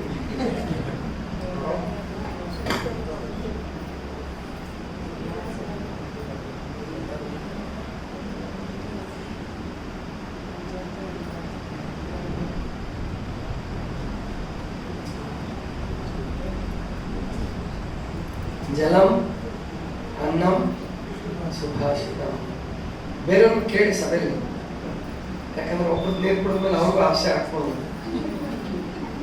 ಅದಕ್ಕೆ ನೀರು ಯಾರಿಗಾದ್ರೂ ಕೇಳಿ, ಶೆಕೆ ಬಹಳ ಇರುತ್ತೆ, ಅದರಿಂದ ನೀರು ಕೇಳಿ. ಪೃಥ್ವ್ಯಾಂ ತ್ರೀಣಿ ರತ್ನಾನಿ ಜಲಂ, ಅನ್ನಂ, ಸುಭಾಷಿತ. ಮೂಢೈಹಿ ಪಾಷಾಣ ಖಂಡೇಶು ಮೂಢೈಹಿ ರತ್ನಸಂಜ್ಞ ವಿಧೀಯತೆ. ಮೂಢ ಜನರು ಪಾಷಾಣ ಖಂಡೇಶು, ಪಾಷಾಣ ಖಂಡೇಶು ಅಂದ್ರೆ ಪಾಷಾಣ ಅಂದ್ರೆ ಕಲ್ಲು, ಪಾಷಾಣ ವಿಷ ಅಂತ ಅರ್ಥನೂ ಇದೆ, ಆದ್ರೆ ಈ ಸುಭಾಷಿತದಲ್ಲಿ ಪಾಷಾಣ ಅಂದ್ರೆ ಕಲ್ಲು. ಪಾಷಾಣ ಖಂಡೇಶು ಮೂಢೈಹಿ ಪಾಷಾಣ ಖಂಡೇಶು ರತ್ನಸಂಜ್ಞ ವಿಧೀಯತೆ. ಅಂದ್ರೆ ಮೂರ್ಖ ಜನರು ಕಲ್ಲಿನ ಚೂರಿಗೆ, ವಜ್ರ ಇರಲಿ, ಮುತ್ತು ಇರಲಿ, ರತ್ನ ಇರಲಿ, ಯಾವುದೇ ಇರಲಿ, ಅವೆಲ್ಲವನ್ನೂ ಸುಭಾಷಿತಕಾರಿ ಅಂತ ಕರೀತಾನೆ, ಕಲ್ಲು ಅಂತ ಕರೀತಾನೆ. ಪಾಷಾಣ ಖಂಡೇಶು ಮೂಢಹಿ ರತ್ನ ಸಂಜ್ಞಾ ವಿಧೀಯತೆ. ಅಂದ್ರೆ ಅದಕ್ಕೆ ರತ್ನದ ಸಂಜ್ಞೆಯನ್ನ, ರತ್ನದ ಹೆಸರನ್ನು ಕೊಟ್ಟಿದ್ದಾನೆ. ಯಾರಪ್ಪ ಅಂದ್ರೆ ಅವ್ರು ಮೂಢರು, ಜಾಣರಲ್ಲ. ಯಾಕೆಂದ್ರೆ ಮುತ್ತು, ರತ್ನ, ವಜ್ರ, ವೈಡೂರ್ಯ ಯಾವುದೂ ಇಲ್ಲದೆ ಬದುಕ್ಬೋದು ನಾವು. ನೀರಿಲ್ಲದೆ ಬದುಕಕ್ಕಾಗತ್ತೆ ಅಂದ್ರೆ? ನೀರಿಲ್ಲದೆ ಬದುಕಕ್ಕಾಗತ್ತಾ? ಇಲ್ಲ. ಅನ್ನ ಇಲ್ಲದೆ ಸ್ವಲ್ಪ 5 ದಿವಸ ಬದುಕ್ಬೋದು, 10 ದಿವಸ ಬದುಕ್ಬೋದು, ಅದು ಇರುತ್ತೆ. ಅನ್ನ ಅಂದ್ರೆ ಜೇನುತುಪ್ಪದ ರೂಪದಲ್ಲಿ, ಮಜ್ಜಿಗೆ ರೂಪದಲ್ಲಿ, ನಿಂಬೆಹಣ್ಣಿನ ರೂಪದಲ್ಲಿ, ಎಣ್ಣೆ ರೂಪದಲ್ಲಿ ಸೇರಿಸ್ತಿರ್ತಿರಲ್ಲ, ಅದರೊಳಗಡೆ ಅನ್ನದಂಶ ಇದೆ. ಲಿಕ್ವಿಡ್ ಫುಡ್ ಅಷ್ಟೇ. ಸ್ಪಿರುಲಿನ ತಗೊಳ್ತಿರ್ತಿರಲ್ಲ, ಅದು ಅನ್ನ ಇದ್ದ ಹಾಗೆ, ಫುಡ್ ಸಪ್ಲಿಮೆಂಟ್. ಆದ್ರಿಂದ ಅನ್ನ ಇಲ್ಲದೆ ಮನುಷ್ಯ ಬದುಕಕ್ಕಾಗಲ್ಲ. ಕಡೆಗೆ ಅನ್ನವೂ ಸಿಗ್ಬೋದು, ನೀರು ಸಿಗ್ಬೋದು, ಒಳ್ಳೆ ಮಾತಿಲ್ಲದೆ, ಒಳ್ಳೆಯವ್ರ ಸಹವಾಸ ಇದೆ, ಒಳ್ಳೆಯವ್ರ ಸಂಗಾತಿ ಇದೆ, ಒಳ್ಳೆಯವ್ರ ಸಂಗಡ ಇದೆ, ಒಳ್ಳೆಯವ್ರ ಸಂಘ ಇದೆ, ಬದುಕಕ್ಕಾಗಲ್ಲ. ಸತ್ಪುರುಷರು ಅಥವಾ ಗಂಡ ಹೆಂಡತಿ ಇರ್ಬೋದು, ಅಪ್ಪ ಮಕ್ಕಳು ಇರ್ಬೋದು, ಗುರು ಶಿಷ್ಯರಿರ್ಬೋದು, ಯಾರೇ ಇರಲಿ ಪ್ರೀತಿಯಿಂದ ಬದುಕುವ ಜೀವಗಳು ಸೇರಲೇಬೇಕಾಗುತ್ತೆ. ಅದೇ ಸುಭಾಷಿತ. ಸುಭಾಷಿತರು ಅದಕ್ಕೆ ಬಸವಣ್ಣ ಹೇಳಿರೋದು, ನುಡಿದರೆ ಮುತ್ತಿನ ಹಾರದಂತಿರಬೇಕು. ನಿಮ್ಮ ಮಾತೇ ಮುತ್ತಿನ ಹಾರ ಆಗಲಿ, ಆ ಮುತ್ತಿನ ಹಾರಕ್ಕೆ ಆಸೆ ಮಾಡ್ಬೇಕಾದ ಅಗತ್ಯ ಬೀಳಲ್ಲ. ಅವಾಗ ಮುತ್ತಿನ ಹಾರ ಅಂದ್ರೆ ಒಂದೇ ತರ ಕಾಣಿಸಿರ್ತದೆ, ಎಷ್ಟು ಚಂದ ಕಾಣಿಸುತ್ತೆ. ನುಡಿದರೆ ಮುತ್ತಿನ ಹಾರದಂತಿರಬೇಕು. ಸುಭಾಷಿತ ಇದೆ. ನುಡಿದರೆ ಮಾಣಿಕ್ಯದ ದೀಪ್ತಿ ಅಂತ ಇರಬೇಕು. ಮಾಣಿಕ್ಯದ ದೀಪ್ತಿ ಅಂದ್ರೆ ಪ್ರಕಾಶ. ಅಂದ್ರೆ ಮಾತಿನಲ್ಲಿ ನಮ್ಮ ಮಾತು ಇನ್ನೊಬ್ಬರಿಗೆ ಅನರ್ಥವಾಗಿ ಅಪಾರ್ಥವಾಗಿ ಇನ್ನೊಬ್ಬರಿಗೆ ನೋವು ಮಾಡಿ ಅಥವಾ ಇನ್ನೊಬ್ಬರನ್ನ ಕೆರಳಿಸಿ ಇನ್ನೊಬ್ಬರಿಗೆ ದುಃಖವನ್ನು ಉಂಟು ಮಾಡೋ ಹಾಗಿರಬಾರ್ದು. ಅವರ ಕತ್ತಲೆ, ಅವರ ಯಾವುದಾದ್ರೂ ಒಂದು ಕತ್ತಲೆ, ಅಜ್ಞಾನದ ಕತ್ತಲೆ, ಅಹಂಕಾರದ ಕತ್ತಲೆ, ಅವಿವೇಕದ ಕತ್ತಲೆಯನ್ನ ತೊಡೆಯುವ ಹಾಗೆ ಇರಬೇಕು. ಅದು ಏನಂತ ಅದಕ್ಕೆ ದೀಪ್ತಿ. ದೀಪ್ತಿ ಅಂದ್ರೆ ಪ್ರಕಾಶ. ಮಾಣಿಕ್ಯದ ದೀಪ್ತಿ ಅಂದ್ರೆ ಮಾಣಿಕ್ಯದ ಪ್ರಕಾಶ. ನುಡಿದರೆ ಮಾಣಿಕ್ಯದ ದೀಪ್ತಿ ಅಂತ ಇರಬೇಕು. ನುಡಿದರೆ ಸ್ಫಟಿಕದ ಶಲಾಖೆ ಅಂತ. ಸ್ಫಟಿಕದ ಶಲಾಖೆ ನೋಡಿದ್ದಾರೆ, ಸ್ಫಟಿಕ ನೋಡಿದ್ರಲ್ಲ, ಏನಾದ್ರೂ ವಿಶೇಷ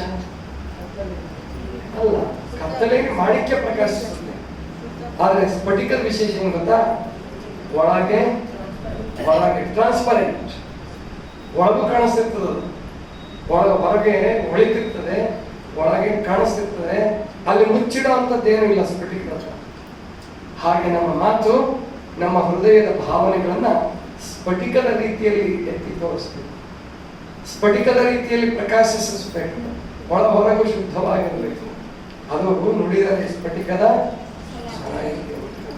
ನುಡಿದರೆ ಲಿಂಗ ಮೆಚ್ಚಿ ಹೌದು ಹೌದೇನವೇ. ಲಿಂಗ ಮೆಚ್ಚಿ ಹೌದು ಅನ್ನುತ್ತಾ ಲಿಂಗ ಯಾವತ್ತಾದ್ರೂ ಮಾತಾಡುತ್ತಾ? ಮಾತಾಡಿದ್ಯಾ? ಯಾಕೆ ಇಲ್ಲ ಅನ್ನೋಕ್ಕೂ ಧೈರ್ಯ ಇಲ್ಲ? ಅದೇನು ಭಯಪಡ್ಬೇಡಿ, ಇಲ್ಲ ಅಂತ ಹೇಳಿ. ಇಷ್ಟು ಲಿಂಗ ಏನು ಬೇಜಾರು ಮಾಡ್ಕೊಳ್ಳ. ಈಗ ನೀವು ಮಾತಾಡಿದ್ದಕ್ಕೆ ಲಿಂಗ ಇಷ್ಟು ಲಿಂಗ ಹೌದು ಹೌದು ಅಂದಿದ್ಯಾ? ಹಂಗಂದ್ರೆ ಆ ಲಿಂಗನ ಯಾರು ಇಟ್ಕೊಳ್ಳೋದಿಲ್ಲ. ಲಿಂಗ ನಿಮ್ ಜೊತೆ ಮಾತಾಡಕ್ ಶುರು ಮಾಡ್ತಾ ಇಟ್ಕೊಳ್ಳಿ. ಮೊದಲು ಗುರುಗಳ ಹತ್ರ ಹೋಗ್ತೀರಿ, ಏನೇನು ಕೇಳಿಸಕ್ಕೆ ಧ್ವನಿ. ಲಿಂಗ ಮೆಚ್ಚಿ ಹೋದವ್ರು ಏನ್ಬೇಕಂದ್ರೆ, ಬಹಳ ಜನ ಮಾತಾಡಿದ್ಮೇಲೆ ಪಶ್ಚಾತ್ತಾಪ ಪಡ್ತೀವಿ. ಹಿಂಗ್ ಮಾತಾಡಬಾರ್ದಾಗಿತ್ತು, ಹಿಂಗ್ ಅನ್ಬಾರ್ದಾಗಿತ್ತು, ಹಿಂಗ್ ಸಿಟ್ ಮಾಡಬಾರ್ದಾಗಿತ್ತು, ಇಷ್ಟು ಹೊಗಳಬಾರ್ದಾಗಿತ್ತು, ಇದು ಸುಳ್ಳು ಅಲ್ವಾ, ಇದು ನಿಜ ಅಲ್ವಾ ಅಂತ ಹೇಳ್ತಿರ್ತೀರಲ್ಲ, ಅದು ಲಿಂಗ ಮೆಚ್ಚಿದಂಗಲ್ಲ. ನಿಮ್ ಮನಸ್ಸೇ ಒಪ್ಲಿಲ್ಲ ಅವಾಗ.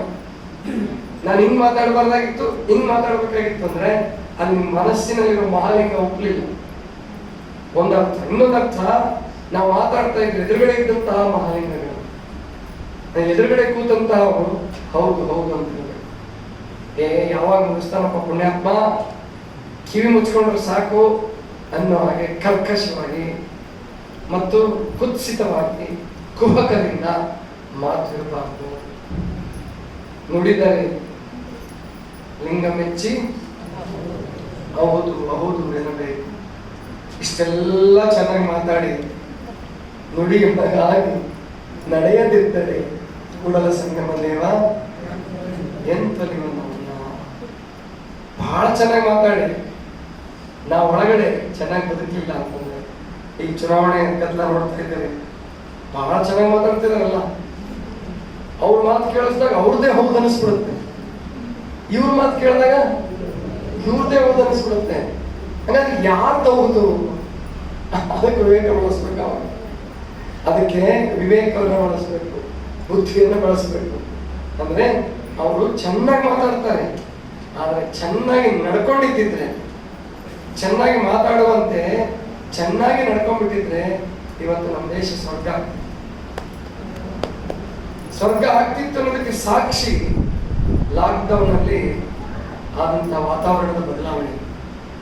ಲಾಕ್ಡೌನ್ ಮಾಡಿದ್ರಲ್ಲ, ಹೊಗೆ ನಿಂತಾಗ, ಎಲ್ಲ ವಾಹನಗಳು ನಿಂತಾಗ ಎಷ್ಟೆಷ್ಟು ದೂರ ಹಿಮಾಲಯ ಕಾಣಿಸ್ತು, ಎಂತೆಂಥ ಹೊಸ ಹೊಸ ಪಕ್ಷಿಗಳು ಬಂದವು, ಎಷ್ಟು ಶಾಂತ ಇತ್ತು ಇಡೀ ದೇಶ. ನನಗನ್ನಿಸ್ತದೆ ವರ್ಷಕ್ಕೊಂದ್ಸರಿ ಈ ತರ ಒಂದು 21 ದಿವಸ ರಜಾ ಕೊಟ್ಕೊಂಡ್ರೆ, ಎಲ್ಲದಕ್ಕೂ ರಜಾ ಕೊಟ್ಕೊಂಡ್ರೆ ಬಹಳ ಚುನಾವಣೆ ಅನ್ನಿಸ್ತದೆ. ಎಲ್ಲರೂ ಮನೇಲೇ ಇರ್ಬೇಕು, ಯಾವ ವ್ಯಾಪಾರಗಳು ಇರಬಾರ್ದು. 21 ದಿವಸ ಇಂಥ ತಾರೀಕಿಂದ ಇಂಥ ತಾರೀಕುವರೆಗೂ ರಜೆ ನೀಡಲಾಗುವುದು. ಮತ್ತೆ ಏನೋ ರೆಡಿ ಮಾಡ್ಕೊಂತಾರೆ, ರೇಷನ್ ತುಂಬ್ಕೊಂತಾರೆ, ಆಮೇಲೆ ಏನೇನು ವ್ಯವಸ್ಥೆ ಬೇಕು ಮಾಡ್ಕೊಳ್ತಾರೆ. ಅವಾಗ ಹಾಸ್ಪಿಟ್ಲಿಗೆ ಹೋಗೋ ಸಂಖ್ಯೆ ಕಡಿಮೆ ಆಗಿತ್ತಂತ್ರಿ, ಹಾರ್ಟ್ ಅಟ್ಯಾಕ್ ಸಂಖ್ಯೆ ಕಡಿಮೆ ಆಗಿತ್ತಂತೆ. ಯಾಕೆ? ಕುಡಿದು ತಿರ್ಲಿಲ್ವಲ್ಲ, ಗೊತ್ತಾಯ್ತಲ್ಲ? ಅಂದ್ರೆ ಇದು ಮನುಷ್ಯ ಕೈ ಹಾಕದ್ ಬಿಟ್ರೆ, ಮನುಷ್ಯ ತಲೆ ಹಾಕದ್ ಬಿಟ್ರೆ ಪ್ರಕೃತಿ ತನ್ನ ಚೆನ್ನಾಗಿ ಮಾಡ್ಕೊಳುತ್ತೆ ಅನ್ನೋದಕ್ಕೆ ಸಾಕ್ಷಿ. ಅಂದ್ರೆ ಜಗತ್ತನ್ನ ಯಾವತ್ ಬೇಕಾದ್ರೂ ನಾವು ಸುಧಾರಣೆ ಮಾಡ್ಬೋದು, ಯಾವತ್ ಬೇಕಾದ್ರೂ ಸುಧಾರಣೆ ಮಾಡ್ಬೋದು. ಅಂಥ ಒಂದು ಅವಕಾಶವನ್ನ ಪ್ರಕೃತಿ ನಮಗೆ ಕೊಟ್ಟಿದೆ. ಜೊತೆಗೆ ಕೊರೋನಾ ಸಂದರ್ಭದಲ್ಲಿ ತೋರಿಸಿಕೊಟ್ಟಿದೆ. ಆದ್ರಿಂದ ನಾವು ಚೆನ್ನಾಗಿ ಇಟ್ಕೊಳ್ಳೋಣ. ಏನ್ ಮಾಡೋಣ ಹಂಗಂದ್ರೆ, ಈಗ ನಾವು ಒಂದು 3 ಪಾಯಿಂಟ್ಸ್ 4 ಪಾಯಿಂಟ್ಸ್ ನಿಮ್ಗೆ ಹೇಳ್ತೀನಿ. ಮುಂದಿನ ವರ್ಷದ ಬೇಸಿಗೆಗೆ ಇಷ್ಟೊಂದು ಹಿಂಸೆ ಆಗಲಾರ್ದಂಗೆ ನೀವು ನೋಡ್ಕೊಳಕ್ ಸಾಧ್ಯತೆ ಇದೆಯಾ? ಒಂದನೇದು ಆಹಾರದಲ್ಲಿ ಬದಲಾವಣೆ. ಬೇಸಿಗೆ ಕಾಲಕ್ಕೆ ಆವಾಗ ರೊಟ್ಟಿ ಹಂಚಿತ್ತು ಏನೋ, ಅವಾಗಲೇ ರೊಟ್ಟಿ ಬಿಸಿ ಬಿಸಿ ಮಾಡಿ ಮಧ್ಯಾಹ್ನ ಹೊತ್ತಿನ ಹಂಚಿನಿಂದ ತಟ್ಟೆಗೆ ಮುಗಿಸ್ಬೇಡಿ, ಗೊತ್ತಾಯ್ತಾ? ಅಷ್ಟು ಬಿಸಿಯ ಅಗತ್ಯ ಇಲ್ಲ. ರೊಟ್ಟಿ ಬದಲಾಗಿ ಚಪಾತಿ ಬದಲಾಗಿ ತಣ್ಣನೆಯ ತಂಪಾದ ಪ್ರಕೃತಿದತ್ತ ಆಹಾರವನ್ನು ತೆಗೆದುಕೊಳ್ಳಿ. ಇದು ಬೇಸಿಗೆ ನಿರ್ವಹಣೆ ಕಳೆದುಕೊಳ್ಳಿ. ಇನ್ನು ಎರಡನೇದು, ಮನೆಯನ್ನು ಕಟ್ಟಿಸುವಾಗ, ಇವತ್ತು ಒಂದು ಮನೆಗೆ ಪೂಜೆಗೆ ಹೋಗಿದ್ವಿ, ಅವ್ರು ಹೇಳ್ತಾ ಇದ್ರು, ಅಪ್ಪ ಅವ್ರಿಗೆ ಮೊದಲೇ ಗೊತ್ತಾಗಿದ್ರೆ ನಾವು ಮಳೆ ನೀರಿನ ಸಂಗ್ರಹ ಟ್ಯಾಂಕ್ ಕೆಳಗಡೆ ಮಾಡ್ತಿದ್ವಿ. ನಾವು ಮನೆ ಕಟ್ಟಿಸಿದ್ವಿ 2010ರಲ್ಲಿ. ಮುಂಚೆ ಗೊತ್ತಾಗ್ಲಿಲ್ಲ ನಮಗೆ, ಇಲ್ಲ ಅಂದ್ರೆ ಮಾಡ್ತಿದ್ವಿ. ಖಂಡಿತವಾಗಿಯೂ ನೀವೇನಾದ್ರೂ ಪ್ರತಿಯೊಬ್ರು ಮನೆ ಕಟ್ಟಿಸುವಾಗ ಇನ್ಮೇಲೆ ಕೆಳಗಡೆ ಅಂಡರ್ಗ್ರೌಂಡ್ ಅಲ್ಲಿ ಟ್ಯಾಂಕ್ ಮಾಡಿಸ್ಲೇಬೇಕು. ಬಹಳ ದೊಡ್ಡ ಟ್ಯಾಂಕ್ ಅಲ್ಲ, ಅಗಲ ಉದ್ದ ಜಾಸ್ತಿ ಇಟ್ಕೊಳ್ಳಿ, ಮನೆ ಎಷ್ಟಿದೆಯೋ ಅಷ್ಟು ಇಟ್ಕೊಳ್ಳಿ. ಆದ್ರೆ ಆಳ 5 ರಿಂದ 6 ಅಡಿ ಸಾಕು. ನೀವೇನು ತರ ತೆಗಿತಿರಲ್ಲ, ಫೌಂಡೇಶನ್ ತೆಗಿತಿರಲ್ಲ, 1-2 ಅಡಿ ಕೆಳಗಡೆ ಹೋಗಿ ಸಾಕು. ಪ್ರತಿಯೊಬ್ರು ಮೇಲ್ ಚಾವಣಿಯಲ್ಲಿ ಬಿದ್ದಂತ RCC ಮೇಲ್ಗಡೆ ಒಂದು ಫ್ಯಾಬ್ರಿಕೇಶನ್ ಮಾಡಿಸ್ಕೊಳ್ಳಿ. ಅಂದ್ರೆ ಆ ಸಿಂಟೆಕ್ಸ್ ಅದು ಇದೆಲ್ಲ ಇಟ್ಟಿರ್ತಿರಲ್ಲ, ಅವು ಕೂಡ ಸುಡೋದು ಬೇಡ, ಅವಕ್ಕೂ ಬಿಸಿಲಾಗದ್ ಬೇಡ. ಅದಕ್ಕೆ ಮೇಲ್ಗಡೆ ಪತ್ರಾಸು ಅಥವಾ ಇವಾಗ ಬಹಳ ಒಳ್ಳೊಳ್ಳೆ ಛಾವಣಿಗಳು ಬಂದಿದೆ. ರಷ್ಯಾ ಟೆಕ್ನಾಲಜಿ ಬಂದಿದೆ, ಬೇರೆ ಬೇರೆ ಟೆಕ್ನಾಲಜಿ ಬಂದಿದೆ. ಛಾವಣಿಗಳು ಶೆಕೆ ಆಗ್ಲಾರ್ದ ಹಾಗೆ ಅಂತ ಛಾವಣಿಯನ್ನು ಮಾಡಿಸಿ, ಹರನಾಡಿಗೆ ಮಾಡಿಸಿ, ಅದಕ್ಕೆ ಪೈಪ್ ಲೈನ್ ಮಾಡಿಕೊಂಡು ಕೆಳಗಡೆ ಅಂಡರ್ಗ್ರೌಂಡ್ ವಾಟರ್ ಲೆವೆಲ್ ನೀರನ್ನೆಲ್ಲ ಅಂಡರ್ಗ್ರೌಂಡ್ ಟ್ಯಾಂಕ್ ಸಂಗ್ರಹ ಮಾಡಿದ್ರೆ 10 ವರ್ಷ ಇಟ್ಟು ನೀರು ಕೆಡೋದು. 10 ವರ್ಷ ಇಟ್ಟು ನೀರು ಕೆಡೋದು. ಇವತ್ತು ನಮ್ಮ ಆಶ್ರಮಕ್ಕೆ ಬನ್ನಿ, ಮಹಾಮನೆಗೆ ಬನ್ನಿ, ನಿಮಗೆ ಕುಡಿಯೋದಕ್ಕೆ ಮಳೆ ನೀರೇ ಕೊಡ್ತೀವಿ. ಇಂತಹ ಬರಗಾಲದ ಕಾಲದಲ್ಲೂ ಕೂಡ, ಇಂತಹ ಬರಗಾಲದಲ್ಲೂ ಮಳೆ ನೀರು ನಿಮಗೆ ಕೊಡ್ತೀವಿ. ಅಂತಹ ಅದ್ಭುತವಾದಂತಹ ವ್ಯವಸ್ಥೆಯನ್ನು ಮಾಡ್ಕೊಂಡಿದ್ದೀವಿ. 65,000 ಲೀಟರ್ 65,000 ಲೀಟರ್ ಸಂಗ್ರಹದ ಮಳೆ ನೀರಿನ ಸಂಗ್ರಹ ಟ್ಯಾಂಕ್ ಕಟ್ಟಿದ್ವಿ. ಮೊನ್ನೆ 2 ಮಳೆ ಸಣ್ಣವಾದವು, ಆದ್ರೂ ನಮ್ಗೊಂದು 10,000 ಲೀಟರ್ ನೀರು ಸಿಕ್ತು, 5 ರಿಂದ 10,000 ಲೀಟರ್ ನೀರು ಸಿಕ್ತು. ಅಂದ್ರೆ ಇದನ್ನ ನೀವೇ ವ್ಯವಸ್ಥೆ ಮಾಡ್ಕೋಬೇಕು. ಬೇರೆಯವ್ರು ಮಾಡ್ಕೊಡೋದಲ್ಲ, ಇದು ಯಾರೋ ಮಾಡ್ಕೊಡೋದಲ್ಲ, ನೀವೇ ಮಾಡ್ಕೊಳ್ಳಿ. ಆಮೇಲೆ ನೀವು ಉಪಯೋಗಿಸಿದಂತಹ ನೀರು ಕೂಡ ಅದನ್ನ ಚರಂಡಿಗೆ ಬಿಡಬೇಡಿ. ನಿಮ್ ಕೊಪ್ಪಳದ ನಗರ ಅಡ್ಡಾಡ್ಕೊಂಡು ಬಂದ್ರೆ ಎಷ್ಟೋ ರಸ್ತೆಗಳಲ್ಲಿ ಕೆಟ್ಟ ವಾಸನೆ, ಮೂಗು ಮುಚ್ಕೊಂಡು ಅಡ್ಡಾಡ್ಬೇಕು. ಬರೀ ನಿಮ್ ಕೊಪ್ಪಳ ಒಂದೇ ಆಗಿಲ್ಲ, ನಾವು ಮುಂದೆ ನೋಡಿದೀನಿ ನಾನು. ಗದಗಲ್ಲೂ ಸ್ವಲ್ಪ ಹಂಗೆ ಇದೆ, ಅರ್ಧ ಭಾಗ ಗದಗ. ಅಂದ್ರೆ ಇದರಿಂದ ಏನಾಗತ್ತೆ, ನಿಮ್ಮಲ್ಲಿ ಆಕ್ಸಿಜನ್ ಪ್ರಮಾಣ ಕಡಿಮೆ ಆಗ್ತದೆ. ಕೆಟ್ಟ ವಾಸನೆ ಬರ್ತಿದ್ರೆ ಕೆಟ್ಟ ಮಿಥೇನ್ ಗ್ಯಾಸ್ ಅಂತ ಹೇಳ್ತಾರೆ. ಮಿಥೇನ್ ಗ್ಯಾಸ್ ಮತ್ತು ಏನು ಕಾರ್ಬನ್ ಡೈಆಕ್ಸೈಡ್ ಇದು ಬಂತಪ್ಪ ಅಂದ್ರೆ ನಿಮಗೆ ಒಳ್ಳೇದಲ್ಲ, ಆರೋಗ್ಯಕ್ಕೆ ಒಳ್ಳೇದಲ್ಲ. ಅದರಿಂದ ಅಲರ್ಜಿ ಉಂಟಾಗುತ್ತೆ, ಆಮೇಲೆ ಅಸ್ತಮ ಉಂಟಾಗುತ್ತೆ, ಬೇರೆ ಬೇರೆ ಕಾಯಿಲೆಗಳೆಲ್ಲ ಉಂಟಾಗುತ್ತೆ. ಆದ್ದರಿಂದ ಉಪಯೋಗಿಸಿದ ನೀರನ್ನು ಚರಂಡಿಗೆ ಬಿಡಲಾರ್ದೇನೆ ಅದನ್ನು ರೀಸೈಕ್ಲಿಂಗ್ ಮಾಡುವ ವ್ಯವಸ್ಥೆ ಮಾಡ್ಕೊಳ್ಳಿ. ಹೇಗೆ ಮಾಡ್ತೀರೋ ನನಗೆ ಗೊತ್ತಿಲ್ಲ, ನೀವು ಮಾಡ್ಕೊಳ್ಳಿ. ಇಲ್ಲ ಮುನ್ಸಿಪಾಲಿಟಿ ಅವ್ರ ಜೊತೆಗೆ ಒಗ್ಗಟ್ಟಾಗಿ ಮಾತಾಡಿಕೊಂಡು ನಿಮ್ಮ ಊರಿನ ನೀರನ್ನೇ ಗಟಾರಕ್ಕೆ ಹೋಗ್ಲಾರ್ದಂಗೆ ಹೇಗೆ ನಾವು ರೀಸೈಕ್ಲಿಂಗ್ ಮಾಡ್ಬೋದು, ಎಲ್ಲರೂ ಯೋಚನೆ ಮಾಡಿದರೆ ಅದಕ್ಕೊಂದು ಪರಿಹಾರ ಸಿಗುತ್ತೆ. ಆವಾಗ ಗಿಡ ಮರಗಳು ಅವು ತುಂಬ ನಳನಳಿಸ್ತಾ ಇರ್ತವೆ. ನಮ್ಮ ಆಶ್ರಮದಲ್ಲಿ ಪ್ರತಿ ದಿವಸ ಆಕಳುಗಳದ್ದು ನಮ್ಮದು ಎಲ್ಲ ಸೇರಿದ್ರೆ ಸುಮಾರು ಒಂದು 5,000 ಲೀಟರ್ ನೀರು ಉಪಯೋಗಿಸ್ತೀವಿ ನಾವು. 5,000 ಲೀಟರ್ ನೀರು ಉಪಯೋಗಿಸ್ತೀವಿ ಅಂತ ಇಟ್ಕೊಳ್ಳಿ. 5,000 ಲೀಟರ್ ಉಪಯೋಗಿಸಿದ ನೀರನ್ನ ನಾವು ಮತ್ತೆ ಅದನ್ನ ಚರಂಡಿಗೆ ಬಿಡೋದಿಲ್ಲ. ನಮ್ಮ ಗಟಾರಗಳೇ ಇಲ್ಲ, ಗಟಾರನೇ ಇಲ್ಲ. ಏನ್ ಮಾಡಿದೀವಿ ಹಾಗಾದ್ರೆ, ಅದೆಲ್ಲದೂ ಬಯೋಡೈಜೆಸ್ಟರ್ ಅಂತ ಒಂದು ಕಟ್ಟಿಸಿದ್ವಿ. ಆ ಬಯೋಡೈಜೆಸ್ಟರ್ ಸಂಗ್ರಹ ಮಾಡ್ತೀವಿ ಅಷ್ಟು ನೀರನ್ನು. ಮತ್ತೆ ಗೋಬರ್ ಗ್ಯಾಸ್ ಇದೆ, ಸ್ಲರಿ ಕೆಸರು ಎಲ್ಲವನ್ನೂ ಕೂಡಿಸಿ ಅದಕ್ಕೊಂದು ಮೋಟರ್ ಹಚ್ಚಿ ಗಿಡಗಳಿಗೆ ಬಿಡ್ತೀವಿ. ಇವತ್ತು ನೀವು ಬಂದು ನೋಡಿ, ನಮ್ಮ ಗಿಡಗಳು ಕಲರ್ಫುಲ್ ಆಗಿದ್ದಾವೆ. ಮಳೆಗಾಲದಲ್ಲಿ ಎಷ್ಟು ಹಸಿರಾಗಿರ್ಬೋದೋ ಅಷ್ಟು ಹಸಿರು ಬೇಸಿಗೆ ಕಾಲದಲ್ಲಿ ಇಲ್ಲ. ಯಾಕಂದ್ರೆ ನಿಜಾರ್ಥದಲ್ಲಿ ರಸಗೊಬ್ಬರ ಕೊಡ್ತಾ ಇದ್ದೀವಿ. ಒಂದು ಹನಿ ನೀರು ವೇಸ್ಟ್ ಆಗೋದಿಲ್ಲ. ಉಪಯೋಗಿಸಿದ ನೀರು ಕೂಡ ವೇಸ್ಟ್ ಆಗೋದಿಲ್ಲ. ಉಪಯೋಗಿಸಿದ ನೀರು ವೇಸ್ಟ್ ಆಗೋದಿಲ್ಲ. ಇದನ್ನ ಮಾಡಕ್ಕೆ ಬಹಳ ದುಡ್ಡು ಖರ್ಚಾಗಲ್ಲ, ಬಹಳ ದೊಡ್ಡ ತಂತ್ರಜ್ಞಾನ ಬೇಕು ಅಂತಿಲ್ಲ, ಬಹಳ ದೊಡ್ಡ ವಿಜ್ಞಾನ ಬೇಕು ಅಂತಿಲ್ಲ. ಸರಳವಾದ ವಿಜ್ಞಾನ, ವಿಲ್ ಪವರ್ ಬೇಕು, ಮಾಡಲೇಬೇಕು. ನಮ್ಮಲ್ಲಿ ಏನಾಗಿದೆ ರೀ, ಮಾಡಿದ್ರೆ ಆಯ್ತು, ಮಾಡಿದ್ರೆ ಆಯ್ತು, ಮಾಡಿದ್ರೆ ಆಯ್ತು. ನಮಗೆ ಗೊತ್ತಿರೋ ತತ್ವವನ್ನ ಜಾರಿಗೆ ತರೋದಿಲ್ಲ ನಾವು. ತಂದ್ರಾಯ್ತು, ಮುಂದಿನ ವರ್ಷ ತಂದ್ರಾಯ್ತು, ಮುಂದಿನ ವರ್ಷ ತಂದ್ರಾಯ್ತು. ಇಲ್ಲ, ಬಸವಣ್ಣವರು ಏನಂತಾರೆ, ನಮ್ಗೆ ಏನ್ ಕಲ್ಸಿದ್ದಾರೆ? ನಾಳೆ ಮಾಡೋಣ, ನಾಡಿದ್ದು ಮಾಡೋಣ ಹಂಗೆ ಹೇಳ್ಕೊಟ್ಟಿದಾರ. ನಾವು ಚಿಕ್ಕವರಿದ್ದಾಗ ಮಂಗಳವಾರ ದಿವಸ ಒಂದು ಐಡಿಯಾ ಬಂತು ಅಂತ ಇಟ್ಕೊಳ್ಳಿ, ಮುಂದಿನ ಸೋಮವಾರ ನಾನು ಇಂಪ್ಲಿಮೆಂಟ್ ಮಾಡೋದು.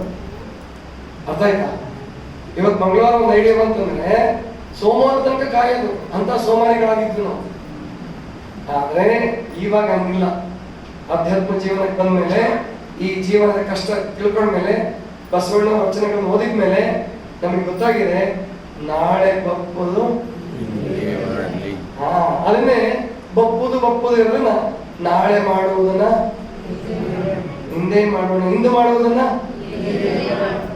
ಈಗ ಮಾಡೋದನ್ನ ಮಾಡ್ಬಿಡ್ತೀವ್ರಿ ಅನ್ನೋಣ.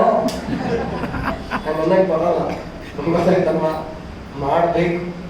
ಏನೇ ಜಾರಿಗೆ ಬಂದು ನಮ್ಗೆ ಒಳ್ಳೇದು ತಿಳಿದ್ರು ಕೂಡ ತಕ್ಷಣವೇ ಅದನ್ನು ಜಾರಿಗೆ ತರಬೇಕು. ಅದೇ ಬಸವ ತತ್ವ. ಬಸವಣ್ಣನವ್ರನ್ನ ಒಬ್ರು ಶರಣರು ಬಹಳ ಚೆನ್ನಾಗಿ ಹೊಗಳಿದ್ದಾರೆ. ಪ್ರಾಯಶಃ ಅಷ್ಟು ಚೆನ್ನಾಗಿ ಇನ್ಯಾರು ಹೊಗಳಕ್ಕಾಗಲ್ಲ ಅನ್ಸುತ್ತೆ. ಇದು ಯಾರ ವಚನ ನೋಡೋಣ ಹೇಳಿ. ಬಸವನ ನಾವು ಕಾಮಧೇನು ಕಾಣಿರು, ಬಸವನ ನಾವು ಕಲ್ಪವೃಕ್ಷ ಕಾಣಿರು, ಬಸವನ ನಾವು ಚಿಂತಾಮಣಿ ಕಾಣಿರು, ಬಸವನ ನಾವು ಸಂಜೀವನ ಮೂಲಕ ಕಾಣಿರು, ಇಂಥ ಬಸವನ ನಾವು ಪರುಷದ ಕಣಿ ಕಾಣಿರು, ಬಸವನ ನಾವು ಸಂಜೀವನ ಮೂಲಿಕೆ ಕಾಣಿರು. ಇಂತಪ್ಪ ಬಸವನಾಮ ನಾವು ನೋಡಿ ಅಂತ ಶಬ್ದ ಹೆಂಗ್ ಬಳಸ್ತಾವರು, ಬಸವ ನಾಮ ಅಂತ. ಬಸವನ ನಾಮ ಕಾಮಧೇನು ಅಂದ್ರೆ ನಿಮಗೆ ಕೇಳಿದ್ಮೇಲೆ ಕೊಟ್ಟಿದ್ದೀಯ. ಈಗ ನಮ್ಗೆ ಒಂದು 50,000 ರೂಪಾಯಿ ದುಡ್ಡು ಬೇಕಪ್ಪ, ಬಸವ ಬಸವ ಬಸವ ಬಸವ 50,000 ರೂಪಾಯಿ ಬೇಕು ಬೇಕು ಬೇಕು ಬರುತ್ತಾ? ಇಲ್ಲ. ಕಾಮಧೇನು ಅಂದ್ರೆ ನಾವು ಏನನ್ನ ಮಾಡಬೇಕಾಗಿದೆಯೋ ಅದನ್ನ ತಕ್ಷಣ ಮಾಡಿ, ತಕ್ಷಣ ಮಾಡಿ. ನಾಳೆ ಅಲ್ಲ, ನಾಡಿದ್ದಲ್ಲ, ಆಚೆ ನಾಡಿದ್ದಲ್ಲ, ತಕ್ಷಣನೇ ಮಾಡೋದು. ಅದು ನಿಮಗೆ ಕಾಮಧೇನುವಿನ ರೀತಿಯಲ್ಲಿ ಕೆಲಸ. ನಾವು ಏನ್ ಮಾಡ್ತಾ ಇದ್ದೀವಿ, ಸಮಯ ಹಾಳು ಮಾಡ್ಕೊಂತ ಇದ್ದೀವಿ. ನಾಳೆ ಮಾಡಿದ್ರಾಯ್ತು, ನಾಳೆ ಮಾಡಿದ್ರಾಯ್ತು, ಮುಂದಿನ ವರ್ಷ ಮಾಡಿದ್ರಾಯ್ತು. ಇಲ್ಲ, ಒಳ್ಳೇದು ಏನ್ ಸಿಗುತ್ತೋ ತಕ್ಷಣ ಇಂಪ್ಲಿಮೆಂಟ್ ಮಾಡ್ಕೋಬೇಕು. ಬಸವನ ನಾವು ಕಾಮಧೇನು ಆಗುತ್ತೆ. ಬಸವಣ್ಣವ್ರು ಹೇಳ್ಕೊಟ್ರು ನಮಗೆ. ನಮ್ಮ ಆಶ್ರಮ ನಮಗೆ ಕಾಮಧೇನು ಆಗಿದೆ, ಕಲ್ಪವೃಕ್ಷವಾಗಿದೆ, ಚಿಂತಾಮಣಿ ಆಗಬಹುದು ಮುಂದೆ. ಚಿಂತಾಮಣಿ ಅಂದ್ರೆ ಚಿಂತಿಸಿದಂಗೆಲ್ಲ ಕೊಡ್ತಕ್ಕಂಥ ಅಂತ ಒಂದು ಮಣಿ, ಅಂತ ಒಂದು ವೃಕ್ಷ, ಅಂತ ಒಂದು ಹಸು. ಕಾಮಧೇನು ಅಂದ್ರೇನು? ಹಸು. ಕಲ್ಪವೃಕ್ಷ ಅಂದ್ರೆ ಮರ. ಆಮೇಲೆ ಚಿಂತಾಮಣಿ ಅಂದ್ರೆ ಅದೊಂದು ಮಣಿ, ಪರುಷದ ಖಣಿ. ನನಗೆ ಹುಟ್ಟಿದ್ದ ಕಬ್ಬಣ ಎಲ್ಲ ಬಂಗಾರ ಆಗ್ಬಿಡ್ತಾ ಇತ್ತು. ಅಂಥದ್ದನ್ನು ಹುಡ್ಕೊಂಡು ಎಲ್ಲೂ ಹೋಗ್ಬೇಡಿ, ಎಲ್ಲೂ ಸಿಗಲ್ಲ. ನಾವು ಸುಮ್ಮನೆ ಆಲಸ್ಯಗಳಾಗಿದ್ಕೊಂಡು, ರೋಗಿಗಳಾಗಿದ್ಕೊಂಡು, ಆಮೇಲೆ ಕೆಟ್ಟದ್ದನ್ನೇ ಆಲೋಚನೆ ಮಾಡ್ತಾ ಅಹಂಕಾರಿಗಳಾಗಿದ್ಕೊಂಡು ಬರೇ ಬಸವ ಬಸವ ಬಸವ ಅಂತ 3 ಹೊತ್ತು ಲಿಂಗ ಪೂಜೆ ಮಾಡಿ ನಮಗೆ ಕಾಮಧೇನು ಆಗ್ಲಿ, ಕಲ್ಪವೃಕ್ಷ ಆಗ್ಲಿ, ಚಿಂತಾಮಣಿ ಆಗ್ಲಿ ಇಲ್ಲ. ಅದ್ರ ಬದಲು ಉಲ್ಟಾ ದರಿದ್ರತೆ ಬರ್ತದೆ. ದರಿದ್ರತೆ ಬರ್ತದೆ. ನಮಗೆ ನಡ್ಕೊಳ್ಳಕ್ ಬರಲಿಲ್ಲ ಅಂದ್ರೆ ಅದೇ ಬಸವಣ್ಣನ ನಾಮವೇ ನಮಗೆ ದರಿದ್ರವಾಗಿ ಪರಿಣಮಿಸಬೇಕು. ಅದಕ್ಕೆ ಬಸವಣ್ಣ ನಮಗೆ ಹೇಳ್ಕೊಡೋದು ದರಿದ್ರರಾಗಿ ಕೊಡೋದಕ್ಕಲ್ಲ, ದರಿದ್ರರಾಗಿ ಕೊಡೋದಕ್ಕಲ್ಲ. ಇಡೀ ಮಾನವ ಜನಾಂಗದ ಇತಿಹಾಸ, ಅದರಲ್ಲೂ ಭಾರತದ ಇತಿಹಾಸದಲ್ಲಿ ಬಸವಣ್ಣನವರಂತ ಪ್ರಾಕ್ಟಿಕಲಿಸ್ಟ್, ಅತ್ಯಂತ ವಾಸ್ತವವಾದಿ ಇನ್ನೊಬ್ಬರು ಸಿಗೋದು ಕಷ್ಟವಾದ. ಮತ್ತೆ ಎಷ್ಟು ಚೆನ್ನಾಗಿ ಹೇಳ್ತಾರೆ ಅಂತಂದ್ರೆ, ಒಂದು ವಚನ ಇದೆ, ನಮ್ಮೆಲ್ಲರಿಗೂ ಬಾಯಿಗೆ ಬರುತ್ತೆ ಅನ್ಸುತ್ತೆ. ಮಾಡುವ ನೀಡುವ ಅಲ್ಲ.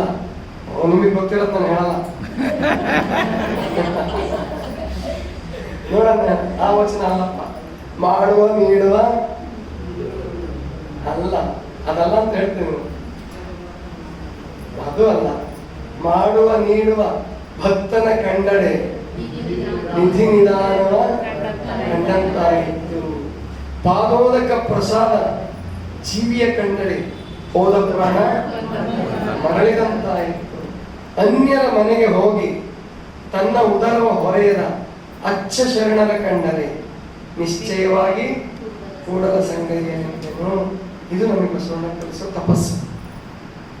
ತಪಸ್ಸು ಅಂದ್ರೆ ಬಸವಣ್ಣವ್ರಿಗಿಂತ ಮೊದಲು ಬಸವಣ್ಣವ್ರ ಕಾಲಕ್ಕೂ ಕೂಡ ಭಿಕ್ಷುಕರು ಇರಲೇ ಇಲ್ಲ ಅಂತಲ್ಲ, ಭಿಕ್ಷುಕರನ್ನಾಗಿ ಭಾವಿಸ್ತಿಲ್ಲ ಬಸವಣ್ಣವ್ರು. ಬಸವಣ್ಣವ್ರ ಮಹಾಮನೆಯಲ್ಲೇ ಸಾವಿರ ಜನ ಜಂಗಮರಿದ್ರು. ಹಾಲ ನೇಮ, ಹಾಲ ಕೆನೆಯ ನೇಮ, ಕೆನೆ ತಪ್ಪಿದ ಬಳಿಕ ಕಿಚ್ಚಡಿಯ ನೇಮ, ಬೆಲ್ಲದ ನೇಮ, ಬೆಣ್ಣೆಯ ನೇಮ, ಇವರೆಲ್ಲ ನೇಮದವರು ಮಹಾಮನೆಗಿದ್ರು. ಬಸವಣ್ಣವ್ರು ಯಾರನ್ನೂ ಬೈದು ಹೊರಗಾಗ್ತಿರ್ಲಿಲ್ಲ. ಅವನಿಗೆ ಬೆಣ್ಣೆ ಬೇಕಾ? ದಿವಸ ಬೆಣ್ಣೆನೆ ಕೊಡಿ, 3 ಬೆಣ್ಣೆ ಕೊಡಿ. ಒಂದು 3 ತಿಂಗಳು ತಿನ್ನೋತ್ತಿಗೆ ಸುಸ್ತು ಹೊಡೆದಪ್ಪ ಅವನು. 3 ತಿಂಗಳು ಬರೀ ಬೆಣ್ಣೆನೆ ತಿನ್ನದಪ್ಪ, ಏನ್ ಗತಿ ಆಗ್ಬೇಕು ಅವನು? ಆವಾಗ ಬಸವಣ್ಣನ ಮಾರ್ಗಕ್ಕೆ ಬರ್ತಿದ್ದ. ಅಯ್ಯೋ ಸಾಕ್ರಿ, ಬೆಣ್ಣೆ ನೇಮ ಮಾಡಂಗಿಲ್ಲ ನಾನು. ನಮ್ಮ ತಂಗ ಯಾವ ನೇಮ ಮಾಡ್ತೀಯ? ಕಾಯ್ಕ ಮಾಡ್ತೀಯ? ಬಾ ಕಾಯ್ಕ ಬಂದ್ಸವನು. ಮೊದಲು ಬಸವಣ್ಣವ್ರು ಬೈತಿರ್ಲಿಲ್ಲ ಯಾರನ್ನು. ಮೊದಲು ಹೊರಗಾಗ್ತಿರ್ಲಿಲ್ಲ. ನೀನೇನ್ ನೇಮ ಮಾಡ್ತೀಯಪ್ಪ? ಹಾಲೇ ಕುಡಿತೀಯ 3 ಹೊತ್ತು? ಹಾಲು ಕೆನೆನೆ ತಿಂತೀಯ? ಅದನ್ನೇ ಮಾಡ್ಕೊಡಿ ಅಂತ ಹೇಳ್ತಿದ್ರು. ಎಷ್ಟು ದಿವಸ ತಿಂತಾನ ಅವನು? ಸುಲಭವಾಗಿ ಸಿಕ್ಕರೆ 1 ವಾರ 15 ದಿವಸ. ನೀವು ನಿಮ್ಗೆ ಹೋಳಿಗೆ ಬಹಳ ಇಷ್ಟ, ಹೋಳಿಗೆ ತುಂಬಾ ಇಷ್ಟ. ನಿಮ್ಮನ್ನು ಕೂಡಿಸಿ 3 ಹೊತ್ತು ಹೋಳಿಗೆ ಮಾಡ್ಕೊಡ್ತೀವಿ. ಎಷ್ಟು ದಿವಸ ತಿಂತೀರಾ? ಬೇಕಾದ್ರೆ ಅದ್ರ ಜೊತೆ ಶ್ರೀಕರಣೂ ಕೊಡ್ತೀವಿ. ಎಷ್ಟು ದಿವಸ ತಿಂತು? 1 ಹೊತ್ತು, ಬಹಳ ಅಂದ್ರೆ 2 ಹೊತ್ತು. 3ನೇ ಹೊತ್ತಿಗೆ ಆಗಲ್ಲ. ಮರುದಿವಸ ಅದೇ ಕೊಟ್ರೆ ಯಪ್ಪ ಬೇಡ, ನಿಮ್ ಕಾಲು ಮುಗಿತೀವಿ ಬೇಡ ನಿಂತೀವಿ. ಅದೇ ರೊಟ್ಟಿ ಬೇಸರ ಆಗಿದೆಯಾ? ರೊಟ್ಟಿ ಬೇಸರ ಆಗಿದೆಯಾ? ಅಂಬಲಿ ಬೇಸರ ಆಗಿದೆಯಾ? ನುಚ್ಚು ಬೇಸರ ಆಗಿದೆಯಾ? ಆಗೋದಿಲ್ಲ. ಇದು ಬಸವಣ್ಣವ್ರು ಕಲಿಸ್ಕೊಡೋ ಜೀವನ. ಏನಪ್ಪಾ ಅಂತಂದ್ರೆ ಪ್ರತಿಯೊಬ್ರು ಮಾಡೋದು ನೀಡೋದು, ಕಾಯಕದ ಮೂಲಕ ಮಾಡೋದು, ದಾಸೋಹದ ಮೂಲಕ ನೀಡೋದು. ಕಾಯಕದ ಮೂಲಕ ಗಳಿಕೆ, ದಾಸೋಹದ ಮೂಲಕ ಬಳಕೆ. ಆದ್ರೆ ಕೆಲವರು ಏನ್ ತಿಳ್ಕೊಂಡ್ಬಿಟ್ಟಿದ್ದಾರೆ ಅಂದ್ರೆ ಬೇರೆಯವ್ರು ಕೊಡ್ಲಿ, ನಾವು ಕೊಡಂಗಿಲ್ಲ. ಯಾಕಂದ್ರೆ ನಾವು ಕಟ್ಟಾ ಬಸವ ಭಕ್ತರು, ನೀವೆಲ್ಲ ಕೊಡೋದಲ್ಲ. ಆ ಕಡೆ ನಮ್ ಕಡೆ ಇದ್ದಾರೆ, ಗೊತ್ತಾಯ್ತಲ್ಲ. ಅದಕ್ಕೆ ಅವ್ರ ನಿಲುವು ಏನಪ್ಪಾ ಅಂದ್ರೆ ನಾವು ಕೊಡಂಗಿಲ್ಲ, ನೀವು ಕೊಡಿ. ಇಲ್ಲ, ಇಬ್ರು ಕೊಡ್ಬೇಕು. ಜಂಗಮನು ಕೊಡ್ಬೇಕು, ಭಕ್ತನು ಕೊಡ್ಬೇಕು. ಜಂಗಮ ತನ್ನ ಗಳಿಕೆಯಲ್ಲಿ ಒಂದಷ್ಟು ಪಾಲ ಕೊಡ್ಬೇಕು, ದಾಸೋಹ ಮಾಡ್ಲೇಬೇಕು. ಅವನು ಕೂಡ ಅವನು ಮಠಕ್ಕೆ ಬಂದ ಭಕ್ತರಿಗೆ ದಾಸೋಹ ಮಾಡ್ಬೇಕು. ಉಣಿಸೋದು, ತಿನ್ಸೋದು, ಕಷ್ಟವೋ ಸುಖವೋ, ಪಡೋರು ಅಥವಾ ಶಿಕ್ಷಣವೋ ಯಾವುದರ ಮೂಲಕ ಜಂಗಮನ ದಾಸೋಹ ಮಾಡ್ಲೇಬೇಕು. ಭಕ್ತನು ದಾಸೋಹ ಮಾಡ್ಬೇಕು. ಜಂಗಮನು ಕಾಯಕ ಮಾಡ್ಬೇಕು, ಭಕ್ತನು ಕಾಯಕ ಮಾಡ್ಬೇಕು. ಮಾಡುವಾಗ ಭಕ್ತ, ನೀಡುವಾಗ ಜಂಗಮ. ಅಥವಾ ತೆಗೆದುಕೊಳ್ಳುವಾಗ ಜಂಗಮ, ನೀಡುವಾಗ ಭಕ್ತ. ನೀವೇ ತೆಗೆದುಕೊಂಡ್ರೆ ನೀವು ಜಂಗಮ. ಆವಾಗ ನಾನ್ ನೀಡಿದ್ರೆ ನಾನ್ ಭಕ್ತ, ನಾನ್ ತಗೊಂಡ್ರೆ ನಾನ್ ಜಂಗಮ. ನೋಡಿ, ಇಂಥ ಸ್ಥಾನ. ತಗೊಳ್ಳೋರ್ನ ಸ್ವಲ್ಪ ಹೊಗಳಿ ಮೇಲಿಟ್ಟು ತಗೊಳ್ಳೋರ್ನ, ಆದ್ರೆ ನೀಡೋರ್ನ, ಅವ್ರನ್ನ ಭಕ್ತನ್ ಮಾಡಿದ್ರು ಕೂಡ ಭಕ್ತನೇ ಶ್ರೇಷ್ಠ ಅಂತ ಹೇಳಿ, ಭಕ್ತನೇ ಶ್ರೇಷ್ಠ ಅಂತ ಹೇಳಿ. ಆದ್ರಿಂದ ನಾವಿಲ್ಲಿ ತಿಳ್ಕೋಬೇಕು. ಹೇಳ್ತಾರೆ ಈ ವಚನ ಚೆನ್ನಾಗಿ ನೆನ್ಪಿಟ್ಕೊಳ್ಳಿ. ಮಾಡುವ ನೀಡುವ ಭಕ್ತನ ಕಂಡಡೆ ನಿಧಿ ನಿಧಾನ ಕಂಡಂತ. ಏನು ನಿಧಿ ನಿಧಾನ ಅಂದ್ರೆ ಏನು? ಏನ್ ನಿಮ್ ಮುಖ ನೋಡ್ಬಿಟ್ಟು ಸಂಪತ್ತು ನೋಡ್ಬಿಟ್ಟ? ನಿಮ್ ಮುಖ ಅವರು, ಅವ್ರ ಮುಖ ನೀವು ನೋಡ್ಬಿಟ್ರೆ ಖುಷಿ ಆಗತ್ತಲ್ರಿ, ಸಂತೋಷ ಆಗತ್ತಲ್ಲ, ಸಂತೃಪ್ತಿ ಆಗತ್ತಲ್ಲ. ಅದಕ್ಕಿಂತ ದೊಡ್ಡ ಸಂಪತ್ತಿನ ಯಾವಿದೆ? ನೀವು ಒಬ್ಬ ಕಳ್ಳ ಮುಖ ನೋಡಿ, ರಾಜಕಾರಣಿಗಳ ಮುಖ ನೋಡಿ, ಯಾವ ಸಂತೃಪ್ತ ಆಯ್ತಂದೇನ? ಏನ್ ಅಪ್ಲಿಕೇಶನ್ ಕೊಡ್ಲಿ, ಏನ್ ಬೇಡಿಕೆ ಇಡ್ಲಿ, ಯಾವಾಗ ಇವನ್ ಭೇಟಿ ಮಾಡ್ಲಿ, ಇವನ್ ಯಾವಾಗ ನಮಗೆ ಭರವಸೆ ಕೊಡ್ತಾನೆ, ಯಾವಾಗ ಹೇಳಿದ್ರೆ ಆಸೆ ಜಾಸ್ತಿ ಆಗುತ್ತಲ್ಲಿ. ಆಸೆ ಜಾಸ್ತಿ ಆದ್ರೆ ಖುಷಿ ಬರುತ್ತೇನ್ರಿ? ಬರಂಗಿಲ್ಲ. ಯಾರ ಮುಖವನ್ನೇ ನೋಡಿದಾಗ ತೃಪ್ತಿ ಆಗುತ್ತೋ, ಯಾರ ಮುಖವನ್ನೇ ನೋಡಿದಾಗ ಸಂತೋಷ ಆಗುತ್ತೋ, ಅದೇ ವಿಧಿ ವಿಧಾನದ ಮುಖ. ಅವನ ಮುಖದರ್ಪಣದಲ್ಲಿ ಲಿಂಗ, ಅವನ ಮುಖದರ್ಪಣದಲ್ಲಿ ಲಿಂಗ. ಮಾಡುವ ನೀಡುವ ಭಕ್ತನ ಕಂಡಡೆ ನಿಧಿ ನಿಧಾನವ ಕಂಡಂತಾಯಿತು. ಇದೇ ಕಾಮಧೇನು ಕಲ್ಪವೃಕ್ಷ ಅಂದ್ರೆ. ಬಸವಣ್ಣ ಹಿಂಗೆ ಕಾಮಧೇನು ಕಲ್ಪವೃಕ್ಷ. ಹೋಗಿ ಒಂದು ಮನೆ ಕೆಳಗಡೆ ಕೂತ್ಕೊಂಡು ಓಂ ನಮ ಶಿವಾಯ, ಓಂ ನಮ ಶಿವಾಯ, ಓಂ ನಮ ಶಿವಾಯ, ನನಗೆ ಅದು ಬರಲಿ ಇದು ಬರಲಿ ಇದು ಬರಲಿ ಎಂದು ಬರೋದಿಲ್ಲ. ನಾನು ಹಿಮಾಲಯದಲ್ಲಿ 10 ವರ್ಷ 20 ವರ್ಷ ಇದ್ದವ್ರು ಮಾತಾಡಿಸಿದ್ದೀನಿ. ಹಿಮಾಲಯಕ್ಕೆ ಹೋಗಿ ನಾನು ಕೂಡ ಹೋಗ್ತಿರ್ತೀನಿ. ನಾನು ಚಾರ್ಧಾಮ ಯಾತ್ರೆ ಮಾಡಿದ್ದೀನಿ, ಹೇಮಕುಂಡ ಸಾಹೇಬಕ್ಕೆ ಹೋಗಿದ್ದೀನಿ, ಸಿಕ್ಕಿಂಗೆ ಹೋಗಿದ್ದೀನಿ. ನನಗೇನು ಕಾಣಿಸಲ್ಲ, ಆದರೂ ಹೋಗಿದ್ದೀನಿ. ಗೊತ್ತಾಯ್ತಲ್ಲ? ಯಾಕೆ ಹೋಗ್ಬೇಕು? ನಮ್ಮ ಜೊತೆಯವ್ರಿಗೋಸ್ಕರ ನಾನು ಹೋಗ್ಬೇಕು. ನಮ್ಮನ್ನು ಇಷ್ಟಪಡೋರು ಕರೆದಾಗ ಅವ್ರ ಸಂತೋಷಕ್ಕಾಗಿ ನಾವು ಹೋಗ್ಬೇಕು, ಅವ್ರ ಸಂತೋಷಕ್ಕಾಗಿ ಅವ್ರ ಜೊತೆ ಇರಬೇಕು. ಆವಾಗ ನಮಗೂ ಏನೋ ಒಂದು ಲಾಭ ಆಗುತ್ತೆ. ಅದರಿಂದ ನನಗೆ ಅಲ್ಲಿ ಅರ್ಥ ಆಗಿದೆ. ಅಲ್ಲಿ ತಪಸ್ ಮಾಡ್ತಿರೋರ ಪೈಕಿ 1999 ಜನ, 1999 ಜನ ಏನೂ ಪಡ್ಕೊಂಡಿಲ್ಲ. 10 ವರ್ಷ ಆದ್ರು 20 ವರ್ಷ ಆದ್ರು ಏನೂ ಪಡ್ಕೊಂಡಿಲ್ಲ. ಅದೇ ಗಂಗಾರತಿ, ಅದೇ ಆರತಿ, ಅದೇ ನಾಮ ಜಪ, ಅದೇ ಭಿಕ್ಷೆ ಬಿಡೋದು, ಅದೇ ಕೇಳೋದು, ಹೊಗಳೋದು, ಸುಳ್ಳು ಹೇಳೋದು. ಪಂಚಾಂಗ ಹೇಳ್ತೀವಿ, ನೀನ್ ಹಂಗಾಗ್ತೀಯ ಹಿಂಗಾಗ್ತೀಯ, ಮತ್ ನೀನೇ ಏನೂ ಆಗಿಲ್ಲ. 10 ವರ್ಷ ಆದ್ರು ಯಾರು ಕೇಳಿಲ್ಲ ಅವ್ರನ್ನ. ಯಾಕೆ ಕೇಳಿದ್ರಿ? ಎಲ್ಲ ಶಾಪಾಗಿ ಕೊಟ್ಬಿಟ್ಟ ಭಯ. ಗೊತ್ತಾಯ್ತಾ? ಅವರಿಂದ ಏನೂ ಆಗಿಲ್ಲ. ನೀವು ಭಕ್ತರು ದುಡಿತೀರಲ್ಲ, 12 ವರ್ಷ 20 ವರ್ಷ ದುಡೀರಿ, ಪ್ರೀತಿಯಿಂದ ಬದುಕ್ರಿ. ನೀವೊಂದು ಗುರು ಬಸವ ಮಹಾಮನೆ ಕಟ್ಬೋದು. ಗೊತ್ತಾಯ್ತಲ್ವಾ? ಮತ್ತೆ ಇನ್ನೊಂದು ಕಟ್ಬೋದು. ಆದ್ರೆ ಮಕ್ಳಿಗೆ ಒಳ್ಳೆ ಸಂಸ್ಕಾರ ಕೊಡಿ. ನೀವೆಲ್ಲ ಚೆನ್ನಾಗಿ ತಯಾರಾಗಿ ನಿಮ್ಮ ಮಕ್ಳಿಗೆ ಒಳ್ಳೆ ಸಂಸ್ಕಾರ ಕೊಡದೆ ಹೋದ್ರೆ ಆವಾಗ ನೀವು ದೊಡ್ಡವರಾದ್ರೂ ಪಶ್ಚಾತ್ತಾಪ ಪಡ್ಬೇಕಾಗುತ್ತೆ. ಆದ್ರಿಂದ ಮಕ್ಕಳಿಗೆ ಒಳ್ಳೆ ಸಂಸ್ಕಾರ ಕೊಡಿ. ನೀವು ಚೆನ್ನಾಗಾಗಿ ಮಕ್ಕಳನ್ನು ಚೆನ್ನಾಗಿ ಮಾಡಿ. ಇದೇ ಕಾಮಧೇನು ಕಲ್ಪವೃಕ್ಷ ಚಿಂತಾಮಣಿ ಪರುಷದ ಕಣಿಯಿಂದ. ಇದು ನಾನು ಪ್ರಯೋಗ ಮಾಡಿದ್ದೆ ಹೈಸ್ಕೂಲಲ್ಲಿ. ನಾನು ಹೈಸ್ಕೂಲ್ ಇದ್ದಾಗ 10th ಅಲ್ಲಿ ಇದ್ದಾಗ ನಾವು ಕೆಲವು ಹುಡುಗರು ತಗೊಳ್ಳೋದು, ತುಂಬಾ ಪ್ರೀತಿಯಿಂದ ಅವ್ರಿಗೆ ಹೇಳ್ಕೊಡೋದು, ಬೈಯಂಗಿಲ್ಲ, ಹೊಡೆಯಂಗಿಲ್ಲ. ಅವ್ರಿಗೆ ಹಣ ಬೇಕು ಅಂದ್ರೆ ಹಣ ಕೊಡೋದು, ಏನಾದ್ರು ತಿನ್ಬೇಕನ್ನ ತಿನ್ಸೋದು, ಜೊತೆಗೆ ಒಳ್ಳೆ ಗುಣ ಕಲಿಯಪ್ಪ, ಅಕ್ಷರ ಕಲಿ, ವಿದ್ಯೆ ಕಲಿ ಹಂಗೆ ಹೇಳಿದಾಗ ಅವ್ರು ನಮ್ಮನ್ನು ಇಷ್ಟು ಪ್ರೀತಿಸ್ತಾರೆ ಅಂತಂದ್ರೆ ನಮ್ಮ ರೀತಿ ಮಾತಾಡಕ್ ಕಲ್ತ್ಕೊಂತಾರೆ, ನಮ್ಮ ಸ್ವಭಾವ ಕಲ್ತ್ಕೊಂತಾರೆ. ಆ ಥರ ಕಲ್ತ್ಕೊಂಡ್ರೆ ಅದೇ ಬಸವಣ್ಣವ್ರ ಪರುಷಮಯ ವ್ಯಕ್ತಿತ್ವ ಅಂದ್ರೆ. ಬಸವಣ್ಣವ್ರ ಪರುಷಮಯ ವ್ಯಕ್ತಿತ್ವ ಅಂದ್ರೆ ಏನ್ ಮಾಡ್ತಿದ್ರು ಗೊತ್ತಾ? ವಿರುದ್ಧವಾಗಿ ಯಾರು ಹೇಳ್ತಿರ್ಲಿಲ್ಲ ಅವರು. ನಿನ್ನ ಹತ್ರ ಏನಿದೆಯೋ ಅದನ್ನೇ ಬೆಳೆಸ್ಕೊ. ನಿನ್ನ ಹತ್ರ ಸಂಗೀತ ಇದ್ರೆ ಅದನ್ನ ಬೆಳೆಸ್ಕೊ, ಕಲೆ ಇದ್ರೆ ಅದನ್ನ, ನಾಟ್ಯ ಕಲೆ, ಬಹುರೂಪಿ ಚೌಡಯ್ಯನವರು ನಾಟ್ಯ ಮಾಡ್ತಿದ್ರು.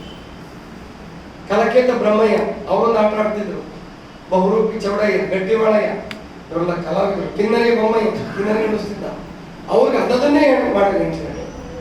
ಅದನ್ನೇ ಮಾಡಿ ನೀವು ಚೆನ್ನಾಗಾಗ್ತೀರಾ, ಅದನ್ನೇ ಮಾಡಿ ಚೆನ್ನಾಗಾಗ್ತೀರಾ. ಆಗ ಆ ಕಬ್ಬಿಣಗಳೆಲ್ಲ ಬಂಗಾರ ಆಗ್ತಿತ್ತು. ಅಂದ್ರೆ ಬಸವಣ್ಣನವರ ಪರುಷಮಯ ವ್ಯಕ್ತಿತ್ವದಿಂದ ಅವ್ರ ವ್ಯಕ್ತಿತ್ವಗಳನ್ನು ಬದಲಾಯಿಸ್ಕೊಳ್ತಾ ಇದ್ರು, ಶರಣರಾಗ್ತಿದ್ರು. ಆದ್ರಿಂದ ಬಸವಣ್ಣನವರ ಪರುಷ ಆಗಿದೆ. ಅವರ ನೋಟ ಪರುಷ, ನಡೆ ಪರುಷ, ನುಡಿ ಪರುಷ, ಹಸ್ತ ಪರುಷ, ಭಾವ ಪರುಷ, ಪಂಚಪರುಷ ಮೂರ್ತಿ ಬಸವಣ್ಣ. ಮತ್ತೆ ಬಸವಣ್ಣವ್ರು ಎಂತ ವಾಸ್ತವವಾದಿ ಅಂತ ಹೇಳ್ತಿದ್ನಲ್ಲ, ಅದಕ್ಕೆ ಸಿದ್ದೇಶ್ವರಪ್ಪ ಒಂದು ಮಾತು ಹೇಳ್ತಾರೆ, ಬಹಳ ಒಳ್ಳೆ ಮಾತು ಹೇಳ್ತಾರೆ. ಬಸವಣ್ಣವ್ರ ಬಗ್ಗೆ ಹೇಳ್ತಾ ಬಹಳ ಅದ್ಭುತವಾದ ಮಾತು ಹೇಳಿದ್ದಾರೆ. ಬಸವಣ್ಣನವರು ಪಂಚಪರುಷ ಮೂರ್ತಿ, ಇದ್ರಲ್ಲಿ ಏನೂ ಸಂಶಯ ಇಲ್ಲ. ಸಿದ್ದೇಶ್ವರಪ್ಪನ ಹೇಳ್ತಾರೆ ಪಂಚಪರುಷ ಮೂರ್ತಿ ಬಸವಣ್ಣ. ಅವ್ರು ಮುಟ್ಟಿದ್ರೆ ಬದಲಾವಣೆ ಆಗ್ತಿದ್ರು, ಅವ್ರು ನೋಡಿದ್ರೆ ಬದಲಾವಣೆ ಆಗ್ತಿದ್ರು, ಅವ್ರು ಭಾವಿಸಿದ್ರೆ ಇವ್ನು ಒಳ್ಳೆಯದಾಗ್ಲಪ್ಪ ಅಂತ ಭಾವಿಸಿದ್ರೆ ಒಳ್ಳೆಯದಾಗ್ತಿದ್ರು. ಆದ್ರೆ ಬಸವಣ್ಣವ್ರ ಪಕ್ಕದಲ್ಲೇ ಒಬ್ಬ ಕೂಡ್ತಿದ್ದ ಆ ಸ್ಥಾನದಲ್ಲಿ. ಇನ್ನು ಅನುಭವ ಮಂಟಪಕ್ಕಿಂತ ಹೆಚ್ಚು ಸಮೀಪದಲ್ಲಿ ಬಸವಣ್ಣವ್ರಿಗೆ ಕುತ್ಕೊಂತಿದ್ದ. ಆ ಸ್ಥಾನದಲ್ಲಿ ಇರ್ತಿದ್ದ, ಬಸವಣ್ಣವ್ರ ಜೊತೆಗೆ ಇರ್ತಿದ್ದ. ಯಾರು? ಕೊಂಡೆ ಮಂಚ. ಅವನನ್ನು ಮಾತ್ರ ಬದಲಾವಣೆ ಆಗ್ಲಿ ಅಂತ ಎಂದೂ ಬಸವಣ್ಣವ್ರು ಕೇಳಲಿಲ್ವಂತೆ. ಅವನು ಬದಲಾವಣೆ ಆಗ್ಲಿಲ್ಲ. ಯಾಕೆ ಅಂದ್ರೆ ಗೊತ್ತಿತ್ತು ಬಸವಣ್ಣವ್ರಿಗೆ, ಎಲ್ಲಿ ತನಕ ಬಸವಣ್ಣನೋ ಅಲ್ಲಿ ತನಕ ಮಂಚಣ್ಣನು. ಸೃಷ್ಟಿಯ ನಿಯಮ ಅದು, ಸೃಷ್ಟಿಯ ನಿಯಮ. ಅದ್ರ ಹೇಳ್ತಾರೆ ಸಿದ್ದೇಶ್ವರಪ್ಪ ಅವರು, ಕೂಡಲ ಸಂಗಮ ದೇವ ಪರಮಾತ್ಮ ಈ ಕೊಂಡಿ ಮಂಚನ್ ಬದಲಾಯಿಸಪ್ಪ ಅಂದ್ರೆ ಖಂಡಿತ ಬದಲಾವಣೆ ಆಗ್ತಿದ್ನಂತ ಅವನು. ಆದ್ರೆ ಬಸವಣ್ಣವ್ರು ಅನ್ಲಿಲ್ವಂತವ್ರು. ಬಸವಣ್ಣವ್ರು ಅನ್ಲಿಲ್ಲ. ಯಾಕೆ ಅನ್ಲಿಲ್ಲ ಅಂದ್ರೆ ಅವ್ರಿಗೆ ಗೊತ್ತಿತ್ತು ಬಸವಣ್ಣ ಇರ್ಬೇಕಾದ್ರೆ ಮಂಚಣ್ಣನು ಇರಲೇಬೇಕು. ಮಂಚಣ್ಣ ಇಲ್ಲ, ಬಸವಣ್ಣನು, ಬಸವಣ್ಣ ಇಲ್ಲ. ಈಗ ನೋಡಿಬೇಕಾದ್ರೆ ಮಂಚಣ್ಣನಷ್ಟು ನಮ್ಮ ರಾಜಕಾರಣಿಗಳು ಮಂಚಣ್ಣನಷ್ಟೇ ಕೊಂಡೇ ಅಲ್ಲ, ಬಸವ ಇಲ್ಲ. ಎಲ್ಲಿ ಕೃಷ್ಣನೋ ಅಲ್ಲೇ ಕಂಸ, ಅಲ್ಲೇ ದುರ್ಯೋಧನ, ಅಲ್ಲೇ ನಿಜವಾಗ್ಲೂ ಕೌರವರಷ್ಟು ರಾಜಕಾರಣ ನಮ್ಮ ರಾಜಕಾರಣಿಗಳು ಕೆಟ್ಟವರ ಖಂಡಿತ. ರೇವಣ್ಣನು ಕೂಡ ಕೌರವರಷ್ಟೇ ಕೆಟ್ಟವನಲ್ಲ. ಈ ಕಿಡ್ನಾಪ್ ಮಾಡಿದ ಒಳಗಡೆ ಕುಂತಿದ್ದಾನೆ, ಗೊತ್ತಾಯ್ತಲ್ವಾ? ಹೌದಾ ಇಲ್ಲ? ಅಂದ್ರೆ ಅಲ್ಲಿ ಒಬ್ಬ ಹೆಣ್ಣು ಮಗಳ ವಸ್ತ್ರಾಪರಣ ಮಾಡ್ತಿದ್ರೆ ಎಲ್ಲ ದ್ರೋಣಾಚಾರ್ಯರು, ಭೀಷ್ಮರು, ಕೃಪಾಚಾರ್ಯ ಎಲ್ಲರೂ ಸುಮ್ಮನೆ ಕೂತಿದ್ರಂತೆ. ಇನ್ನೆಷ್ಟು ಎದುರಿಸಿರ್ಬೇಕು ದುರ್ಯೋಧನ ಅವ್ರನ್ನೆಲ್ಲ. ಅಂದ್ರೆ ಅದಕ್ಕೆ ಒಳ್ಳೇದು ಕೆಟ್ಟದ್ದು ಎಲ್ಲಾ ಕಾಲಕ್ಕೂ ಕೆಲವರು ಏನಂತಿರ್ತಾರೆ, ಈ ಕಾಲ ಬಹಳ ಕೆಟ್ಟೋಯ್ತಪ್ಪ, ಈ ಕಾಲ ಬಹಳ ಕೆಟ್ಟಿಲ್ಲ, ಈ ಕಾಲ ಬಹಳ ಚೆನ್ನಾಗಿದೆ. ಯಾಕೆಂದ್ರೆ ಅಲ್ಲ, ಇಷ್ಟು ಬಿರು ಬೇಸಿಗೆಯಲ್ಲಿ ನೀರು ಕುಡಿಯೋದಕ್ಕೆ ಯಾವುದೋ ಒಂದು ಗ್ರಾಮಕ್ಕೆ ನೀರಿಲ್ಲ ಅಂದ್ರೆ ಸರ್ಕಾರದವ್ರು ಓಡ್ ಬರ್ತಾರಲ್ಲ, ಟ್ಯಾಂಕರ್ ತಗೊಂಡು ಬರ್ತಾರೆ, ನೀರು ಕೊಡಕ್ ಬರ್ತಾರೆ. ಯಾವಾಗಿತ್ತು ಅದು? ಬ್ರಿಟಿಷ್ ಕಾಲಕ್ಕಿಂತ ಇಲ್ಲ.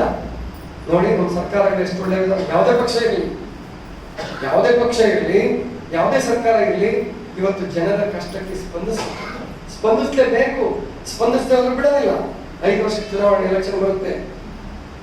ಎಂತ ಒಳ್ಳೆ ಪ್ರಜಾಪ್ರಭುತ್ವ ಇದೆ, ಎಂತ ಒಳ್ಳೆ ಸಂವಿಧಾನ ಇದೆ.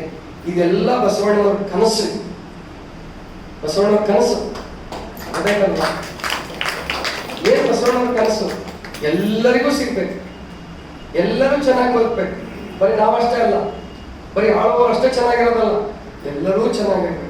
ಆದ್ರೆ ಎಲ್ಲರೂ ತಮ್ಮ ತಮ್ಮ ಕಾಯಕ ಚೆನ್ನಾಗಿ ಮಾಡ್ಬೇಕು, ಎಲ್ಲರೂ ತಮ್ಮ ತಮ್ಮ ಜೀವನವನ್ನು ಪ್ರಾಮಾಣಿಕವಾಗಿ ನಡೆಸಬೇಕು ಅಂತಕ್ಕಂಥದ್ದು ಬಸವಣ್ಣನವರ ಕನಸಿತ್ತು. ಅದನ್ನ 800 ವರ್ಷಗಳ ನಂತರ ಈಡೇರಿಸಿದೆ ನಮ್ಮ ದೇಶ, ನಮ್ಮ ಸಂವಿಧಾನ ಈಡೇರಿಸಿದೆ. ಆಮೇಲೆ ಈ ಸಾರಿ 2024ರಲ್ಲಿ ಒಂದು ವಿಶೇಷ ಘಟನೆ, ಬಸವಣ್ಣನವ್ರನ್ನ ಸಾಂಸ್ಕೃತಿಕ ನಾಯಕ ಅಂತ ಘೋಷಣೆ ಮಾಡಿದ್ರು ಸರ್ಕಾರದವರು. ಹೌದೇ? ಅದು ಹಂಗೆ ನೋಡ್ತಾ ಹೋದ್ರೆ ಅದೇ ಬಹಳ ದೊಡ್ಡದಲ್ಲ. ವಿಶ್ವಗುರು, ನಾನು ಅದೇ ಪಾಂಪ್ಲೆಟ್ ಪ್ರಿಂಟ್ ಮಾಡ್ತಾ ಇರ್ಬೇಕಾದ್ರೆ ನಾನು ವಿಶ್ವಗುರು ಬಸವಣ್ಣನವರ 890ನೇ ಜಯಂತಿ ಅಂತ ಹಾಕ್ತಿದ್ದೆ. ನಮ್ಮನವರು ಹೇಳ್ದ, ಅಪ್ಪವ್ರಿಗೆ ಸಾಂಸ್ಕೃತಿಕ ನಾಯಕ ಅಂತ ಹಾಕ್ರಿ, ಹಾಕೋದಕ್ಕೆ ಅಂತ ತಕರಾರಿಲ್ಲಪ್ಪ, ನಾನು ಹೋಲಿಕೆ ಮಾಡಿ ನೋಡು, ವಿಶ್ವಗುರು ಬಸವಣ್ಣ ಕರ್ನಾಟಕದ ಸಾಂಸ್ಕೃತಿಕ ನಾಯಕ, ಹೋಲಿಕೆ ಆಗುತ್ತೆ ಅಂತ. ಹೋಲಿಕೆ ಆಗುತ್ತಾ? ಆಗೋದಿಲ್ಲ. ಸಾಂಸ್ಕೃತಿಕ ನಾಯಕರು ಅಷ್ಟೇ ಅಲ್ಲ ಬಸವಣ್ಣವರು, ಧಾರ್ಮಿಕ ನಾಯಕರು, ನೈತಿಕ ಗುರು, ನೀತಿಯಿಂದ ಗುರು, ಧರ್ಮದಿಂದ ಗುರು, ಧರ್ಮಗುರು. ಅವರಿಗೆ ಯಾವುದೋ ಉದ್ದೇಶಕ್ಕೆ ಅವ್ರು ಮಾಡಿದ್ದು ಒಳ್ಳೆಯದೇ. ಯಾಕಂದ್ರೆ 924 ಒಂದು ವಿಶೇಷ ಘಟನೆ ನಡೆದಿತ್ತು ನಮ್ಮಲ್ಲಿ. ನಾನು ಅದೇ ಅಭಿನಂದನೆ ಹೇಳುವಾಗ ಸಿದ್ದರಾಮಯ್ಯನವರಿಗೆ ವಾಟ್ಸಪ್ ಅಲ್ಲಿ ಹಾಕಿದ್ದೆ, ನಾನು ಹಾಕ್ಸಿದ್ದೆ, ಅದನ್ನ ಪೇಪರ್ಲ್ಲೂ ಹೇಳಿದ್ದೆ. 924ರಲ್ಲಿ ಬೆಳಗಾವಿ ಕಾಂಗ್ರೆಸ್ನಲ್ಲಿ ಮಹಾತ್ಮ ಗಾಂಧೀಜಿಯವರು ಬಸವಣ್ಣವ್ರ ಬಗ್ಗೆ ಮಾತಾಡಿದ್ರು. ಗೊತ್ತಾಯ್ತಲ್ವಾ? ಬಸವ ತತ್ವವನ್ನು ಸರಿಯಾಗಿ ಅರ್ಥ ಮಾಡಿಕೊಂಡು ಅನುಷ್ಠಾನ ಮಾಡಿದ್ದೆ ಆದ್ರೆ ನೀವು ಕೇವಲ ಕರ್ನಾಟಕವನ್ನಷ್ಟೇ ಅಲ್ಲ, ಇಡೀ ಜಗತ್ತನ್ನೇ ಸುಧಾರಿಸಬಲ್ಲಿರಿ, ಜಗತ್ತನ್ನು ಉದ್ಧರಿಸಬಲ್ಲಿರಿ ಅಂತ ಹೇಳಿದ್ರು. ಕರೆಕ್ಟ್ ಆಗಿ 3 ವರ್ಷಕ್ಕೆ ನಾವು ಜಗತ್ತನ್ನೆಲ್ಲ ಕರ್ನಾಟಕನೇ ಉದ್ಧಾರ ಮಾಡಿಲ್ಲ, ಗೊತ್ತಾಯ್ತಲ್ಲ? ಅಷ್ಟು ನಾವು ಹಿಂದುಳಿದಿದ್ದೀವಿ. ಆದ್ರೆ 100 ವರ್ಷಕ್ಕೆ ಸರಿಯಾಗಿ ಸಾಂಸ್ಕೃತಿಕ ನಾಯಕ ಅಂತ ಸರ್ಕಾರದಿಂದ ಘೋಷಣೆ ಆದಾಗ ಅಧಿಕೃತ ಆಗತ್ತದ. ನಾವೇನೇ ಹೇಳಿ, ನಾವು ವಿಶ್ವಗುರು ಅನ್ಬೋದು, ಬ್ರಹ್ಮಾಂಡದ ಗುರು ಅನ್ಬೋದು, ಯಾರೋ ಕೇಳಲ್ಲ. ಆದ್ರೆ ಸರ್ಕಾರ ಸಾಂಸ್ಕೃತಿಕ ನಾಯಕ ಅಂದಾಗ ಅದನ್ನ ಮುಂದಿನ ಸರ್ಕಾರದವರು ಮನ್ನಿಸ್ಬೇಕಾಗುತ್ತೆ, ಅದನ್ನ ಪಾಲಿಸ್ಬೇಕಾಗುತ್ತೆ. ಏನು ನಿಯಮಗಳನ್ನು ಮಾಡಿರ್ತಾರೋ ಅದನ್ನ ಪಾಲಿಸ್ಬೇಕಾಗತ್ತೆ. ಆದ್ರಿಂದ ಅದಕ್ಕೊಂದು ಅರ್ಥ ಇದೆ, ಅದಕ್ಕೊಂದು ಮಹತ್ವ ಇದೆ, ಇಲ್ಲ ಅಂತಲ್ಲ. ಆದ್ರೆ ವಿಶ್ವಗುರು ಬಸವಣ್ಣನವರು ವಿಶ್ವ ಮಾನ್ಯವಾದ ತತ್ವವನ್ನು ಕೊಟ್ಟಂತಹ ಬಸವಣ್ಣನವರು ಅಂತಹ ತತ್ವವನ್ನು ನಾವು ಸರಿಯಾಗಿ ಅರ್ಥ ಮಾಡಿಕೊಂಡು ನಾವು ನಡಿಬೇಕು. ಆವಾಗ ಬಸವನ ನಾಮವು ಕಾಮಧೇನು ಆಗುತ್ತೆ, ಕಲ್ಪವೃಕ್ಷ ಆಗುತ್ತೆ, ಚಿಂತಾಮಣಿ ಆಗುತ್ತೆ, ಪೌರುಷದ ಕಣಿ, ಸಂಜೀವನ ಮೂಲಿಕೆ, ಸತ್ತವರನ್ನು ಬದುಕಿಸುವ ಶಕ್ತಿ ಇತ್ತು ಬಸವಣ್ಣ. 360 ಸತ್ತ ಪ್ರಾಣವನ್ನು ಎತ್ತಿಸಿ ಅಂತ ಹೇಳ್ತಾರೆ, ಸುಳ್ಳಲ್ಲ ಅದು, ಅದೇನು ಕಟ್ಟುಕತೆ ಅಲ್ಲ, ಪುರಾಣ ಅಲ್ಲ, ಸತ್ಯವೇ. ಅಂತ ಶಕ್ತಿ ಬಸವಣ್ಣನಿಗೆ ಇತ್ತು. ನಮ್ಗಿಲ್ಲ ಅಂದ ಕ್ಷಣಕ್ಕೆ ಬಸವಣ್ಣವ್ರಿಗೂ ಇಲ್ಲ ಅಂತ ಭಾವಿಸಬಾರ್ದು ಯಾರು. ಬಸವಣ್ಣವ್ರಂತ ಶಕ್ತಿಗಳಿದ್ದು ಅದಕ್ಕೆ ಬಸವಣ್ಣನವರ ಹೆಸರು ಮಂತ್ರ ಆಯಿತು. ಬಸವಣ್ಣನ ಹೆಸರು ಮಂತ್ರ ಆಯಿತು. ಆದ್ರಿಂದ ನಾವಿಲ್ಲಿ ತಿಳ್ಕೋಬೇಕು, ಬಸವನ ನಾಮವು ಕಾಮಧೇನು, ಬಸವನ ನಾಮವು ಕಲ್ಪವೃಕ್ಷ. ಮುಂದೆ ಹೇಳ್ತೀನಿ, ಮಾಡುವ ನೀಡುವ ನಿಜಗುಣ ಒಳ್ಳಡೆ ಅಲ್ಲ ಸಾರಿ ಮಾಡುವ ನೀಡುವ ಭಕ್ತನ ಕಂಡಡೆ ನಿಧಿ ನಿಧಾನವ ಕಂಡಂತಾಗಿಲ್ಲ, ಪಾದೋದಕ ಪ್ರಸಾದ ಚೀಗಿಯ ಕಂಡಡೆ ಹೋದ ಪ್ರಾಣ ಮರಳಿದಂತಾಗಿತ್ತು. ಸತ್ತವನು ಬದುಕದಷ್ಟು ಸಂತೋಷ ಆಯ್ತು ನನಗೆ. ಯಾರನ್ನು ಕಂಡ್ರೆ ಪಾದೋದಕ ಪ್ರಸಾದ ಚೀಗಿ ಅಂದ್ರೆ ಸಿಕ್ಸಿಕಲ್ ಕುಡಿಯೋದು, ಸಿಕ್ಸಿಕಲ್ ತಿನ್ನೋದು, ಸಿಕ್ಕಿದ್ದನ್ನೆಲ್ಲ ತಿನ್ನೋದು ಮಾಡಬೇಡಿ. ಪಾದೋದಕ ಪ್ರಸಾದ ತಗೊಳ್ಳೋದು ಸ್ನಾನ ಮಾಡಿ ತಗೋಬೇಕು ಹಂಗಲ್ಲ. ಹಸಿವಾದಾಗ ಮತ್ತು ನೀರಿನ ಅಗತ್ಯ ಇದ್ದಾಗ ನೀರು ಚೆನ್ನಾಗಿ ಕುಡಿ. ನೀರಿನ ವಿಷಯದಲ್ಲಿ ಯಾರು ರಿಸ್ಟ್ರಿಕ್ಷನ್ ಹಾಕೋಬೇಡಿ. ಅದರಲ್ಲೂ ಬೇಸಿಗೆ ಕಾಲದಲ್ಲಿ ನೀರು ಚೆನ್ನಾಗಿ ಬೇಕು. ಪಾದೋದಕ ಪ್ರಸಾದ ಜೀವಿ ಅಂದ್ರೆ ಸಿಕ್ಕಿದಲ್ಲಿ ಸಿಕ್ಕಿದ್ದನ್ನು ತಿನ್ನುವಂತವನು ಅವನು ಪ್ರಸಾದ ಜೀವಿ ಅಲ್ಲ. ಪಾದೋದಕ ಪ್ರಸಾದ ಜೀವಿಯ ಕಂಡರೆ ಹೋದ ಪ್ರಾಣ ಮರಳಿದಂತಾಯಿ. ಅನ್ಯರ ಮನೆಗೆ ಹೋಗಿ ತನ್ನ ಉದರವ ಹೊರೆಯದ ಅಚ್ಚ ಶರಣರ ಕಂಡರೆ ನಿಶ್ಚಯವಾಗಿ ಕೊಡಲು ಸಂಗಯ್ಯ. ಇದರರ್ಥ ಏನು? ಅನ್ಯರ ಮನೆಗೆ ಹೋಗಿ ಅಂದ್ರೆ ಪರಾವಲಂಬಿಯಾಗಿ ಅಂತ ಅರ್ಥ. ಅನ್ಯರ ಮನೆಗೆ ಹೋಗ್ಬಾರ್ದು ಅಂದ್ರೆ ಜನ್ಮ ಬೇರೆಯವ್ರ ಮನೆಗೆ ಹೋಗ್ತೀವಿ ನಾವು, ದಿವಸ ಮನೆಗೆ ಹೋಗ್ತೀವಿ, ಅದಲ್ಲ. ಅಂದ್ರೆ ನೀನು ಪರೋಪಜೀವಿಯಾಗಿ, ಸೋಮಾರಿಯಾಗಿ, ಅಲಸಿಯಾಗಿ, ರೋಗಿಯಾಗಿ ನೀನು ಅನ್ಯರ ಮನೆಗೆ ಹೋಗಬೇಡ. ಅನ್ಯರ ಮನೆಗೆ ಹೋಗಿ ತನ್ನ ಉದರವ ಹೊರೆಯದ, ತನ್ನ ಹೊಟ್ಟೆಯನ್ನು ಪೋಷಣೆ ಮಾಡಿಕೊಳ್ಳಲಾರದ ಅಚ್ಚ ಶರಣರ ಕಂಡರೆ ನಿಶ್ಚಯವಾಗಿ ಕೊಡಲು ಸಂಗಯ್ಯ ನಿಮಗೆ. ಗ್ಯಾರಂಟಿ ನಿಶ್ಚಯವಾಗಿ ಅಂದ್ರೆ ಮಕ್ಕಳು ಸಿದ್ದರಾಮಯ್ಯನವ್ರ ಗ್ಯಾರಂಟಿ ಅಲ್ಲ, ಖಂಡಿತವಾಗಿಯೂ ನಿಶ್ಚಯವಾಗಿಯೂ ಕೂಡಲ ಸಂಗಯ್ಯ ನಿಮಗೆ. ಇಂತಹ ಅದ್ಭುತವಾದಂತಹ ಮಾರ್ಗವನ್ನ ನಮಗೆ ತೋರಿಸ್ಕೊಟ್ಟಿದ್ದಾರೆ. ಅದಕ್ಕೆ ಸಿದ್ದರಾಮೇಶ್ವರ ಎಷ್ಟು ಚೆನ್ನಾಗಿ ಹೇಳ್ತಾರೆ ನೋಡಿ, ಬಹಳ ಅದ್ಭುತವಾಗಿ ಹೇಳ್ತಾರೆ. ಕರುಣಿ ಬಸವ, ಕಾಲಹರ ಬಸವ, ಕರ್ಮಹರ ಬಸವ, ಶಿವಜ್ಞಾನಿ ಬಸವ, ನಿರ್ಮಲ ಬಸವ, ಶಿವಜ್ಞಾನಿ ಬಸವ, ನಿಮ್ಮ ಧರ್ಮವಯ್ಯ ಈ ಭಕ್ತಿಯ ನೋಡ್ರಿ. ಈ ನಿಮ್ಮ ಧರ್ಮವಯ್ಯ ಅಂತಿದೆಯಲ್ಲ ಬಹಳ ಶ್ರೇಷ್ಠವಾದ ಪದ ಅಂತ. ಯಾಕೆಂದ್ರೆ ಆಗಿನ ಕಾಲದಲ್ಲಿ ಧರ್ಮಗಳಿಗೆ ಧರ್ಮ ಅಂತ ಇರಲಿಲ್ಲ, ಮತ ಅಂತ ಕರಿತಿದ್ರು. ಶಿವ ಮತ, ವಿಷ್ಣು ಮತ, ಅದ್ವೈತ ಮತ ಎಲ್ಲರೂ ಕಲಸ ಮೇಲೆ ಮಾಡ್ಬಿಟ್ಟಿದ್ರು. ಬಸವಣ್ಣ ತೋರಿಸಿದ್ದು ಮತ ಅಲ್ಲ, ಧರ್ಮ. ಅದಕ್ಕೆ ನಿಮ್ಮ ಧರ್ಮವಯ್ಯ ಅವತ್ತಿನ ಕಾಲಕ್ಕೆ ಬಳಸಿದ ನೋಡಿ. ನಿಮ್ಮ ಧರ್ಮವಯ್ಯ ಈ ಭಕ್ತಿಯ ಪದವು ಕರುಣಿ ಕಪಿಲ ಸಿದ್ಧ ಮಲ್ಲಿಕಾರ್ಜುನಯ್ಯ ನಿಮಗೂ ಎನಗೂ ಬಸವಣ್ಣನ ಧರ್ಮವಯ್ಯ. ಬಸವಣ್ಣನ ಧರ್ಮ ಅಂತ ಬಳಸ್ಬಿಡ್ತಾರೆ. ಎಂತ ಅದ್ಭುತವಾದ ಮಾತು ನೋಡಿ. ನಾನು ಇದನ್ನು ಬರಿತಾ ಇದ್ದೀನಿ, ನಾನು ಒಂದು ಪುಸ್ತಕ ಬರಿತಾ ಇದ್ದೀನಿ, ವಚನಾಂಕಿತಗಳ ವೈಶಿಷ್ಟ್ಯ ಮತ್ತು ವೈವಿಧ್ಯ ಅಂತೇಳಿ. ವಚನಾಂಕಿತಗಳ ವೈಶಿಷ್ಟ್ಯ ಮತ್ತು ವೈವಿಧ್ಯ.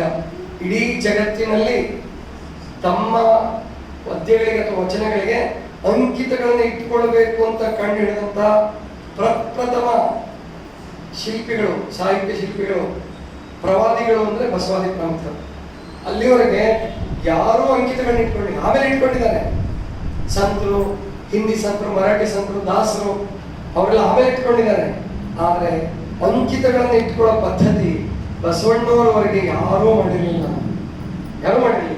ಯಾವ ಸಾಹಿತ್ಯದಲ್ಲೂ ಇಲ್ಲ, ವಿಶ್ವದ ಯಾವ ಸಾಹಿತ್ಯದಲ್ಲೂ ಇಲ್ಲ, ಸಂಸ್ಕೃತದಲ್ಲೂ ಇಲ್ಲ. ಅಂತ ಅದ್ಭುತವಾದದ್ದು ವಚನಾಂಕಿತ. ಸುಮ್ಮನೆ ಅಲ್ಲ ವಚನಾಂಕಿತಗಳಂದ್ರೆ ಏನೋ ಒಂದು ಹೆಸರು ಕೊಟ್ಟರು, ಯಾರೋ ಒಂದು ಇಟ್ಕೊಂಡ್ಬಿಡಿ ಖಾತೆ ಹಂಚಿದಂಗೆ ಹಂಚಿಲ್ಲ. ಅದನ್ನ 10 ಸಾರಿ 100 ಬಾರಿ ಚಿಂತನ ಮಂಥನ ಮಾಡಿ ಹೃದಯಪೂರ್ವಕವಾಗಿ ಪ್ರೀತಿಸಿ ಆ ವಚನಾಂಕಿತವನ್ನು ಇಟ್ಕೊಂಡಿದ್ದಾರೆ. ಅದ್ರದ್ದೊಂದು ಪುಸ್ತಕ ಬಿಡುಗಡೆ ಆಗುತ್ತೆ ಅಂದ್ರೆ ಇನ್ನೊಂದು ಶೀಘ್ರದಲ್ಲಿ, ಇನ್ನೊಂದು 2-3 ತಿಂಗಳಲ್ಲೇ ಬಿಡುಗಡೆ ಮಾಡ್ತೀನಿ. ಅದನ್ನ ಅದ್ಭುತವಾದ ಪುಸ್ತಕ ಆಗುತ್ತೆ ಅದು. ಈಗಾಗಲೇ 4-5 ಅಧ್ಯಾಯಗಳಾಗಿದೆ. 5 ಅಧ್ಯಾಯಗಳಾಗಿದೆ. ಪ್ರಾಯಶಃ ಎಷ್ಟು ವಚನಾಂಕಿತಗಳಿದಾವೋ ಅಷ್ಟಕ್ಕೂ ಅರ್ಥ ಬರೀತೀನಿ. 250-255 ವಚನಾಂಕಿತಗಳಿದ್ದಾವೆ. ಅಷ್ಟಕ್ಕೂ ಅರ್ಥ ಬರೆದು ಅವುಗಳ ವೈಶಿಷ್ಟ್ಯ ವಿಭಾಗ ಮಾಡಿ, ಗ್ರೂಪ್ಸ್ ಮಾಡಿ, ಅವಕ್ಕೆಲ್ಲ ಒಂದೊಂದು ಅಧ್ಯಾಯ, 8 ಅಧ್ಯಾಯಗಳಾಗ್ತಾವೆ. ಅದೇನೆ ಅಂತಹದ್ದೆಲ್ಲ ಅದ್ಭುತವಾದಂತಹ ಕೆಲಸ ನಡೀತಾ ಇದೆ. ನೀವು ಅದನ್ನ ನಿರೀಕ್ಷೆಯನ್ನು ಇಟ್ಕೊಳ್ಳಿ. ಜೊತೆಗೆ ಶ್ರೀ ಗುರು ಬಸವ ಮಹಾಮನೆಯ ಸಂಪರ್ಕವನ್ನು ಇಟ್ಕೊಳ್ಳಿ. ಅಂದ್ರೆ ಇವೆಲ್ಲ ನಿಮ್ಗೆ ಸಿಗ್ತಾವೆ. ನಾವು ನಿಮ್ಮ ಸಂಪರ್ಕ ಇಟ್ಕೊಳ್ಳೋದು ಅದು ದೊಡ್ಡದಲ್ಲ, ನೀವು ಇಟ್ಕೋಬೇಕಂದ್ರೆ ನಮಗೆ ಒಂದು ಊರಾಗಿರೋದಿಲ್ಲ. ನೂರಾರುಗಳಾಗಿರ್ತಾರೆ.